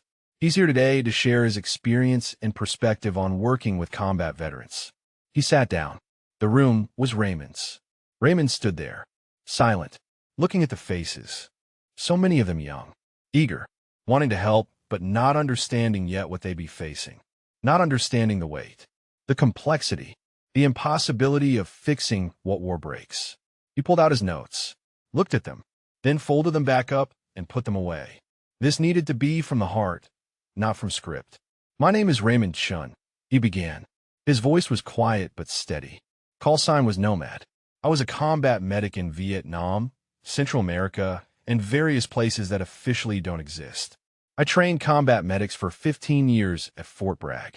Then I worked here at this hospital for 20 years building programs for veterans. He paused, and then my wife died and I fell apart. I left this hospital, left everything, spent 6 years living on the streets, in shelters, under bridges, because I believed I didn't deserve anything better. The room was completely silent. 2 weeks ago, a landlord tried to evict me from my apartment. Raymond continued. Called me a homeless guy. Said I was probably lying about my service. Demanded I remove my dog tags because he thought I bought them at a surplus store. He touched his chest where the tags hung beneath his shirt. And for a moment, I almost believed him. Almost believed I was worthless. That my service didn't matter. That everything I'd done was meaningless. He looked around the room. Some of you will work with veterans who feel exactly that way. Who believe they're worthless. Who can't reconcile who they were in service with who they are now. Who carry so much guilt and pain that they've convinced themselves they don't deserve help. Raymond pulled out the photograph from his bag. His team, 12 young faces, set on the table where everyone could see. This is my team for 1971. Operational Detachment Alpha 574. Special Forces team. He pointed to faces. 9 of these men are dead. 2 from combat. 7 from suicide, addiction, or giving up. He pointed to Bear. This is Sergeant James Patterson. We called him Bear. He was my best friend. The best man I ever knew. He died April 17th, 1971, in my arms. Femoral artery severed by shrapnel. I had 90 seconds. I used every technique I knew. Did everything right. And he died anyway. Raymond's voice stayed steady, but his eyes were wet. For 53 years, I've carried the guilt of that failure. I have his name tattooed on my arm along with 46 others. Every person I couldn't save. Every life I lost despite my training and skill and determination. He rolled up his sleeves, showed the tattoos, names, dates, coordinates. A lifetime of loss inked permanently into his skin. When you work with combat veterans, Raymond continued, understand that most of them are carrying weight like this. Names they'll never forget. Faces that haunt them. Moments when they weren't fast enough or strong enough or good enough. And no amount of logic will convince them otherwise. A young social worker in the front row raised her hand. How do you help someone carrying that kind of guilt? Raymond met her eyes. You don't fix it. You can't. What you can do is witness it. Acknowledge it. Sit with them in their pain without trying to rush them through it. He paused, and you remind them, gently, that survival isn't betrayal. That being alive doesn't dishonor the dead. That the best way to honor those they lost is to keep living. Keep trying. Keep serving. He pulled out the letter from Marcus Rivera. Read parts of it aloud. The story of 3 lives saved using techniques Raymond had taught. Techniques passed down through generations of medics. I didn't know this specialist, Raymond said. Never met him. Never trained him directly. But my training saved those 3 lives anyway. Because I taught someone who taught someone who taught him. He looked around the room. That's legacy. That's how we honor the ones we lost. By passing forward what they taught us. By helping the next generation survive what we survived. Another hand went up. Older nurse. How do we reach veterans who've given up? Who are homeless or isolated or refusing help? Raymond smiled sadly. You probably can't. Not directly. What you can do is be present. Be consistent. Be genuine. Don't treat them like projects or problems to solve. Treat them like people who've been through hell and deserve dignity. He told them about Eduardo, about Mrs. Kobayashi, about Sarah the social worker who'd kept showing up even when Raymond pushed her away. I refused help for 6 years, Raymond said. Refused to believe I deserved it. What changed wasn't some great intervention. What changed was people who refused to let me disappear, who kept seeing me as human even when I'd stopped seeing myself that way. The questions continued. Raymond answered each one with brutal honesty. About his failures, his struggles, his moments of wanting to give up, about the nights under bridges when ending it all seemed easier than facing another day, about the shame of accepting handouts, about the invisibility of homelessness. But he also talked about survival, about the morning routines that kept him going, about helping Mrs. Kobayashi remember her medications because having purpose mattered, about keeping his medical bag organized because surrendering his skills meant surrendering his identity, about the cemetery visits where he reported to Bear about still being here, still trying. An hour passed, then another. Raymond kept talking. The staff kept listening. Some were crying. Some were taking notes. All of them were engaged in a way that told Raymond his words were landing. Finally, Director Chin stood. I think we need to wrap up. But first, I want to say something. He looked at Raymond. Sergeant Chun, you told us you failed. That you fell apart. That you spent 6 years homeless and broken. He paused. But what I heard was a story of resilience.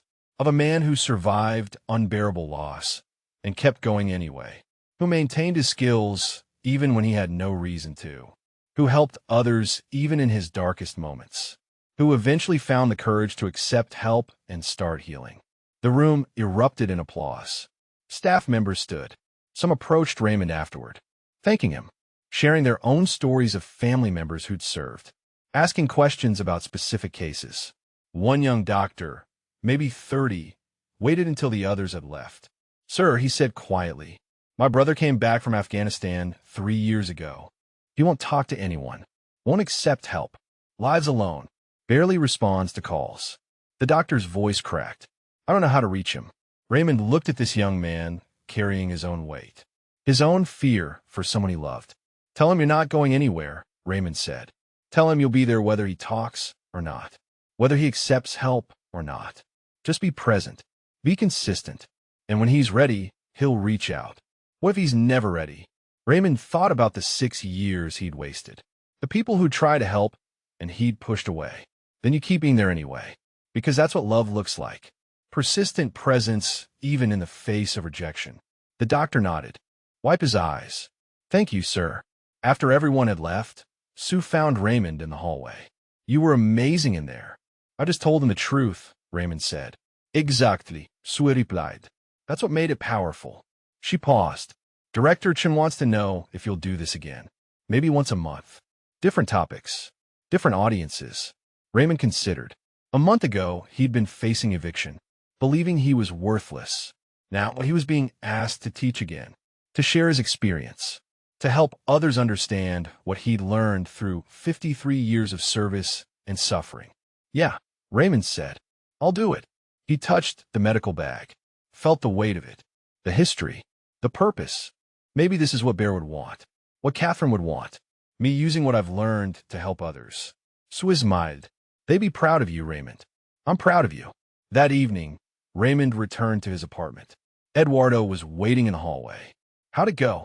Better than I expected, Raymond admitted. Scared but good. Eduardo grinned. Told you. Once a teacher, always a teacher. He paused. Hey, bunch of us are getting together downstairs. Building community meeting. Mrs. Kobayashi's making food. We'd love it if you came. Raymond's first instinct was to decline, to retreat to his apartment, to be alone with his thoughts. But he stopped himself.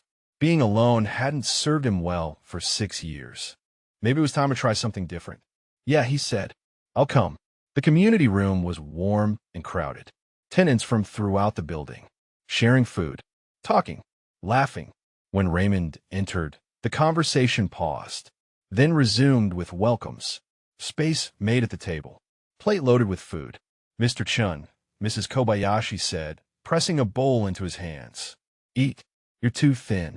Yes, ma'am, Raymond said, and found himself smiling.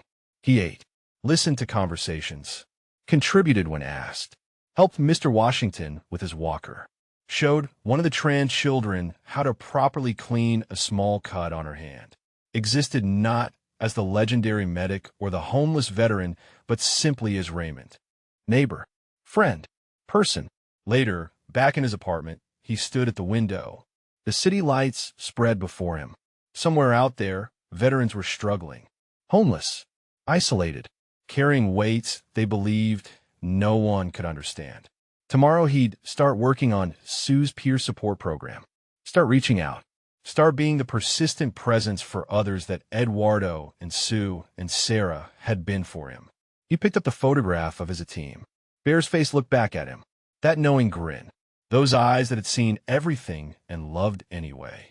Still here, brother, Raymond whispered. Still trying. And you know what? I think I'm actually starting to believe I still have something to offer. That maybe surviving all this wasn't for nothing. That maybe my story can help someone else survive their story. He set the photograph down gently, touched the dog tags one more time, then turned off the light. Tomorrow would bring new challenges, new opportunities, new chances to serve. And Raymond Chun, the medic called Nomad, was finally ready to stop running and start walking toward whatever came next. Still here, still trying, and finally, after 6 long years, starting to heal. 2 weeks after the VA presentation, Raymond's story appeared in the Chronicle. Jessica Park had written it with care and respect. The headline read, "The medic who saved hundreds, then saved himself." The article detailed his service, his fall into homelessness, Caruso's attempted eviction, and the community that had rallied around him. The response was immediate and overwhelming. Raymond's phone, which he'd barely used in 6 years, started ringing. Veterans reaching out, thanking him for his service, sharing their own stories, media requests for interviews, organizations asking him to speak. It was too much, too fast. Raymond found himself retreating again, letting calls go to voicemail, avoiding the attention. But then a specific message came through. A woman's voice, hesitant and broken. "Mr. Chun, my name is Patricia Patterson. My husband was James Patterson. You knew him as Bear. I've been looking for you for 30 years. Please call me back." Raymond stood frozen in his apartment, phone in his trembling hand. Bear's widow, after all these years. He'd met her once, briefly, at Bear's funeral in 1971. A young woman destroyed by grief, pregnant with their first child.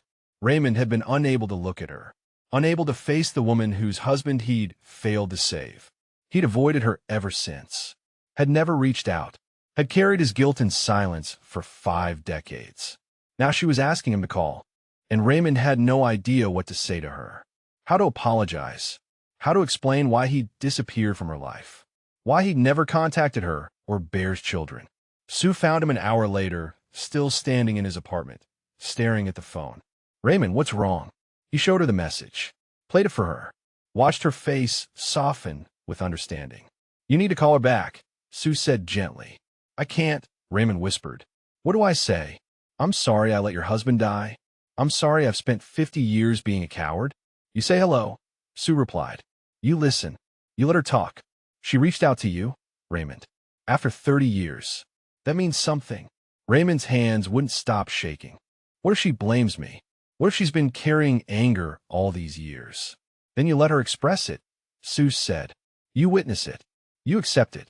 Because maybe she needs that closure as much as you do." That evening, Raymond sat in his chair by the window, the photograph of his team on the table, Bear's face smiling up at him. He picked up the phone, dialed the number Patricia had left. Each ring felt like an eternity. "Hello."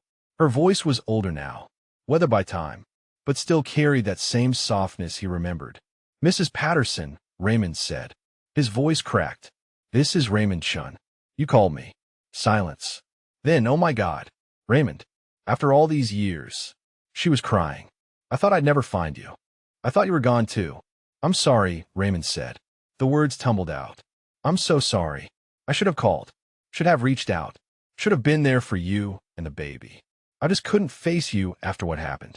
After I failed to save him." "Failed?" Patricia's voice rose. "Raymond, is that what you've thought all these years? That you failed?" "I couldn't save him," Raymond said. 90 seconds. That's all the time he had. I tried everything, but it wasn't enough." Patricia was quiet for a moment. Then, "Raymond, I need to tell you something. Something I should have told you 30 years ago, but you disappeared before I could." She took a breath. 2 weeks after Bear's funeral, his CEO came to see me. Brought Bear's effects, his letters, and something else. A letter Bear had written to me before that last mission. Raymond's throat tightened. "He wrote you a letter?" "He wrote several," Patricia said. "One for me, one for our baby, and one for you. The CEO gave me yours to hold until I could find you. But you vanished. No forwarding address. No contact. I've been searching ever since." Raymond's world tilted. Bear had written him a letter? "I still have it," Patricia continued. "I kept it safe all these years. Would you like me to read it to you?" Raymond couldn't speak, could only nod, then realized she couldn't see him. "Yes," he whispered. "Please." He heard rustling, paper unfolding. Then Patricia's voice, reading words written 53 years ago by a man who'd known he might not come home. "Document. If you're reading this, I didn't make it. And I know you. I know you're blaming yourself. I know you're carrying guilt that'll eat you alive if you let it. So I need you to hear this. It wasn't your fault. Whatever happened, whatever went wrong, it wasn't because you weren't good enough or fast enough or skilled enough. You're the best medic I've ever seen, the best friend I've ever had. And if I died, it's because that's what happens in war. Not because you failed." Raymond's vision blurred, tears streaming down his face. Patricia continued reading. "I need you to do something for me, brother. I need you to keep living, keep saving lives, keep being the man who runs toward the fire when everyone else runs away. Don't let my death stop you from being who you are. And don't you dare waste your life feeling guilty about mine. You hear me, Doc? Live. For both of us. Love someone. Have a family. Be happy. That's how you honor me. Not by carrying guilt, but by carrying forward everything I believed about you." The letter continued. "Take care of Patricia and the baby if you can. Tell them I love them. Tell them I wasn't scared at the end because I knew you were there. Tell them that dying in your arms was better than dying alone. You gave me that gift document. You stayed with me. You fought for me. You didn't give up. That's all anyone can ask." Patricia's voice broke. "There's more, but that's the important part. Raymond, Bear didn't blame you. He never blamed you. He wanted you to live, to be happy, to keep serving. And instead you've spent 50 years punishing yourself for something that wasn't your fault." Raymond couldn't respond, couldn't speak through the sobs that were tearing out of him. 53 years of guilt, of believing he'd failed, of carrying Bear's death as his defining failure. And Bear had spent his last conscious moments before that mission writing a letter absolving Raymond of exactly that guilt. "I'm sorry," Raymond finally managed. "I'm so sorry I never came to see you, never met your children, never honored Bear the way he deserved. You're honoring him now," Patricia said gently, "by finally living, by finally serving again. I read the article, Raymond, about what you're doing at the VA, about helping other veterans. That's what Bear wanted. That's what would make him proud." She paused. "Raymond, my children grew up hearing about you, about the legendary medic called Nomad, about the man who tried to save their father. They wanted to meet you their whole lives." Raymond's breath caught. "They don't hate me? Hate you?" Patricia's voice was incredulous. "Raymond, you're a hero to them. To me. You fought for Bear when he had no chance. You stayed with him so he wasn't alone. You've carried his memory for 50 years. How could we possibly hate you?" They talked for another hour. Patricia told him about Bear's children. His son, James Jr., who'd become a paramedic inspired by stories of his father's medic friend. His daughter, Sarah, named after Bear's mother, who worked for a veterans nonprofit. about grandchildren who'd grown up knowing Uncle Raymond's name, even though they'd never met him. She told him about her life, the grief, the struggle of raising 2 children alone, the eventual healing, remarrying 15 years later to a good man who'd helped raise Bear's children, the full life she'd built from the ashes of that loss. And Raymond told her about Catherine, about the VA work, about the fall into homelessness, about the 6 years lost to grief and guilt, about finally finding his way back. When they finally said goodbye, Patricia made him promise to visit, to meet Bear's children and grandchildren, to see the life that had grown from the loss they both carried. "I will," Raymond promised, and meant it. After the call, Raymond sat in the dark apartment, the photograph of his team in his hands. Bear's face looked different now, not a reminder of failure, but a reminder of friendship, of sacrifice, of a man who'd used his last conscious moments before his final mission to try to save his best friend from a lifetime of unnecessary guilt. "Still here, brother," Raymond whispered, "and I promise, from now, I'm going to live the way you wanted me to. I'm going to stop punishing myself and start honoring you by helping others." The next morning, Raymond met with Sue to discuss the peer support program.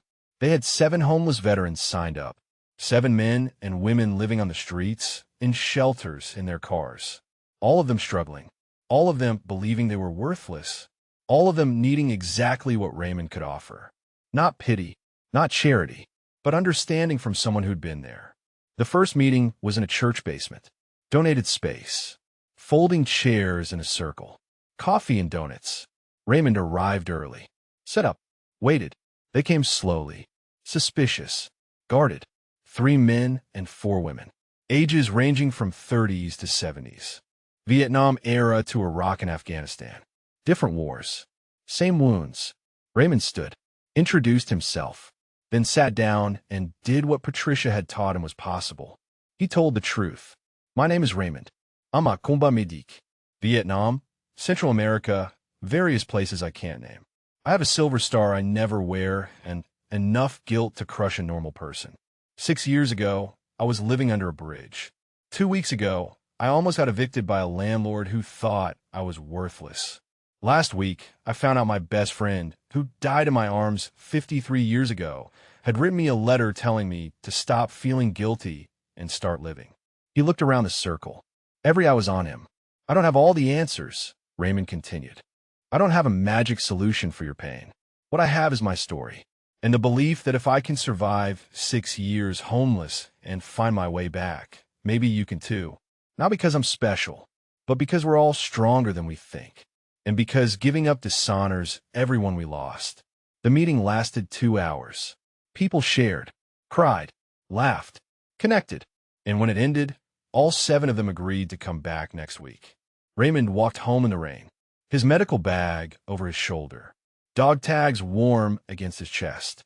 And for the first time in 53 years, the weight he carried felt less like punishment and more like purpose. "Still here, Bear," he thought, "and I'm finally doing what you asked. I'm living. For both of us." The city lights reflected in the wet streets, and Raymond Chun, the medic called Nomad, walked through them not as a man running from his past, but as a man finally walking toward his future. 3 months later, Raymond stood in Patricia Patterson's living room in suburban Maryland, surrounded by people who carried Bear's face in their features.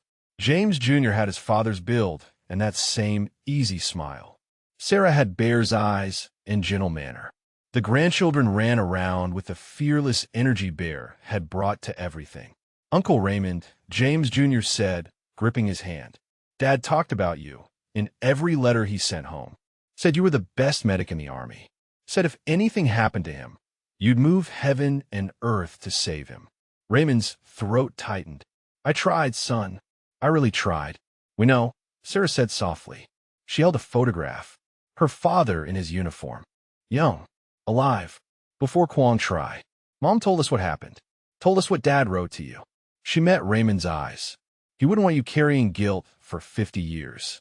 Raymond looked around the room, at the life that had grown from Bear's sacrifice, at children and grandchildren who existed because Bear had served, had fought, had died so others could live. This was legacy. This was what mattered. Patricia appeared with coffee, sat next to Raymond, showed him photo albums. Bear with baby James, Jr. Bear with young Sarah. Family moments Raymond had missed. Decades of life he'd hidden from because he couldn't face his perceived failure. They told me you're teaching again, Patricia said. Helping veterans. Trying to? Raymond replied. Started a peer support group for homeless veterans. Teaching courses at the VA, sharing what I learned the hard way. Bear would love that, she said. He always said you were born to teach, to help others. That evening, before Raymond left, James Jr. pulled him aside. Uncle Raymond, I became a paramedic because of you. Because of the stories Dad told about you running in a fire to save people. You inspired me without ever knowing I existed. Raymond felt tears building again. Seemed like all he did lately was cry. 50 years of holding it in, now it all came out. I'm glad something good came from it, he managed. Something good? James Jr. shook his head. Uncle Raymond, I've saved hundreds of lives in 15 years as a paramedic. Every single one of those lives exists because you inspired me. That's your legacy, too. Not just the people you saved directly, but everyone saved by people you inspired. The drive back to his apartment took 4 hours. Raymond spent it thinking about legacy, about Bear's children and grandchildren, about Marcus Rivera and the 3 lives saved, about Williams and his daughter, about the 7 veterans in his peer support group who were slowly finding their way back, about the weight he'd carried for so long finally transforming into something useful. When he arrived home, Eduardo was waiting with news. Mr. Chun, you're not going to believe this. Caruso's company went bankrupt. All the legal fees and penalties from trying to evict you. The negative publicity. Investors pulled out. He's done. Raymond felt no satisfaction. Just sadness for a man who'd valued profit over people and paid the price. What happens to the buildings? New management company bought them, Eduardo said. Promised to honor all existing leases. Rent control stays. We're safe. That night, the building held a celebration. Tenants gathered in the community room. Mrs. Kobayashi had cooked enough food to feed an army. Mr. Washington, recovered from his cardiac episode, led a toast to Raymond. The man who saved my life and saved our homes. Raymond stood awkwardly as people applauded, still uncomfortable with recognition, still believing he was just doing what anyone would do. But Sarah, the social worker, pulled him aside. Raymond, do you know what you've done? Not just winning your case. You've shown this whole building that fighting back is possible, that standing up to powerful people is worth it. She smiled. 3 other tenants have come to me asking about fighting illegal eviction attempts. You started something. I just didn't want to leave, Raymond said. You did more than that, Sarah replied. You reminded people that they matter, that their homes matter, that dignity matters. The following Monday, Raymond taught his 4th session at the VA, this time to combat medics just back from deployment. 20 young men and women who'd seen things they'd never forget, who carried weights they didn't know how to process. He told them about Bear, about the 90 seconds, about 53 years of guilt over a wound that was unsurvivable, about the letter that had finally freed him. You're going to lose people, Raymond said. It's inevitable. You're going to do everything right, and they'll still die. And you're going to carry that weight. He paused. What I'm here to tell you is that the weight is normal. The guilt is normal. The replaying every decision is normal. You're not broken. You're human. One young medic, couldn't have been more than 23, raised her hand. How do you stop seeing their faces? You don't, Raymond said honestly. I still see every face. Still know every name. But what changed is how I see them. Not as failures anymore. As people I fought for. People I honor by trying. By refusing to give up even when the outcome was inevitable. He showed them his tattoos. The names. The dates. This is my memorial, he said. These aren't reminders of failure. They're reminders of people who mattered. Who I cared about enough to carry forward. The session ran long. Questions kept coming. Raymond answered each one with hard-won wisdom. With honesty about his struggles. With hope earned through survival. Afterward, the young medic who'd asked about faces approached him. Sir, thank you. I lost someone last month. Been replaying it constantly. Thinking if I'd just been faster or done something different. Raymond put his hand on her shoulder. Tell me their name. Corporal Lisa Martinez, the medic said. She was 19. Say her name every day, Raymond said. Honor her by being the best medic you can be, by saving others, by teaching others. That's how you transform grief into purpose. The medic nodded, tears streaming. I will, sir. I promise. Wednesday morning, Raymond made his cemetery visit. Catherine's grave first. He told her about meeting Bear's family, about the teaching, about finally understanding what she'd meant when she'd said, keep going. I'm keeping the promise, my love, he said, finally keeping it. Then to Bear's marker, the small stone Raymond had placed himself. He knelt in the damp grass, ignored the pain in his knee. Still here, brother, Raymond said, but you knew I would be. You knew me better than I knew myself. He touched the stone. Met your family. Your kids are incredible. Your grandkids are loud and wild and perfect. You'd love them. He paused. I'm teaching again, helping veterans, using everything you and I learned together, passing it forward like you asked me to. It's scary as hell, but I'm doing it. The wind rustled through the trees. Birds called in the distance. The morning sun broke through clouds. I'm not running anymore, Raymond continued. Not hiding, not believing I'm worthless. You gave me that gift with your letter. 53 years late, but it still worked. He smiled. You stubborn fool, planning ahead, even for your own death, making sure I couldn't wallow in guilt forever. He stood slowly, joints protesting. I'll be back next week, brother. Same time, same place, to tell you about the new veterans we helped, the lives saved, the legacy continuing. That evening, his peer support group met. 9 veterans now, 2 new faces joining the original 7, all of them broken in different ways, all of them finding strength in shared experience. Raymond told them about Bear's letter, about carrying unnecessary guilt for 50 years, about finally learning that surviving wasn't betraying the dead, that healing wasn't dishonoring their memory. One veteran, a woman from Afghanistan who'd been living in her car, spoke up. I lost my whole squad. Roadside bomb. I was driving. Been telling myself it was my fault for 4 years. Was it your fault? Raymond asked gently. She was silent. Then, quietly, no. I was following protocol. Following orders. The road had been cleared an hour before. It wasn't my fault. Say it again, Raymond encouraged. It wasn't my fault, she repeated. Stronger this time. Again. It wasn't my fault. She was crying now. It wasn't my fault. The group surrounded her. Not with words. Just presence. Witnessing. Understanding. And slowly, the woman who'd lived in her car for 4 years because she believed she deserved nothing better began to believe she deserved healing. That's what we do here, Raymond said. We witness each other's pain. We share our weights. We remind each other that survival is possible, that healing is possible, that we're not alone.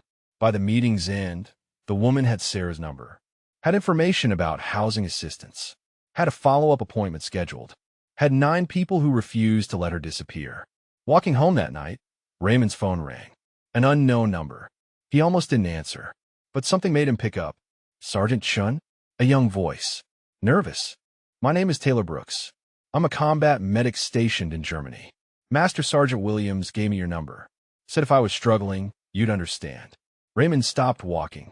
I understand, he said. Tell me what's happening. They talked for an hour. Raymond listening, sharing, connecting with a medic he'd never met who was carrying weights Raymond recognized. By the end of the call, Taylor had agreed to seek help, to talk to the mental health services on base, to keep trying. Thank you, sir, Taylor said.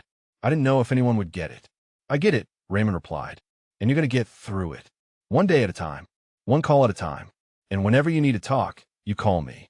Anytime, day or night. After he hung up, Raymond stood on his apartment building steps, looking up at the windows, the lights in Mrs. Kobayashi's apartment, Eduardo's, the Tran families, Mr. Washington's, all these people who'd fought for him when he couldn't fight for himself. He thought about the journey, from that courtroom where a judge had threatened contempt, to the streets where he believed he was worthless, to this moment where he was teaching, helping, saving lives again, not through direct medical intervention anymore, but through sharing his story, his survival, his hard-won wisdom. The medical bag hung from his shoulder, still packed, still ready, still carrying Bear's memorial and Catherine's memory and 53 years of lessons learned in blood and tears. If you're watching this story, if it moved you in any way, please share it with others who need to hear it. Subscribe to our channel to hear more stories of courage, survival, and second chances. And remember, every person you pass on the street has a story. Some of them might just be legends waiting to be rediscovered. Thank you for watching. Raymond climbed the stairs to his apartment, unlocked the door, set the medical bag in its place, looked at the photograph of his team one more time. "Still here, brother," he whispered, "still trying. And you know what? I think I'm finally doing what you asked. I'm living. For both of us. For all of us." He touched the dog tags at his chest. Bear's medal. Catherine's ring. The weight of memory transformed into purpose. Tomorrow would bring new challenges, new veterans to help, new lives to touch, new opportunities to honor those he'd lost by helping those who remained. But tonight, Raymond Chun, the medic called Nomad, would sleep peacefully. Not haunted by ghosts, but comforted by their presence. Not running from his past, but walking confidently into his future. Still here, still trying. And finally, after 53 years and 6 years and 3 months and 2 weeks, finally healing. The apartment was quiet. The city lights glowed through the window. And somewhere, Raymond believed, Bear and Catherine were smiling. Proud of the man who'd survived everything the world threw at him and kept going anyway. Still here, still serving, still matching. And that, Raymond thought as sleep finally came, was legacy enough for any life.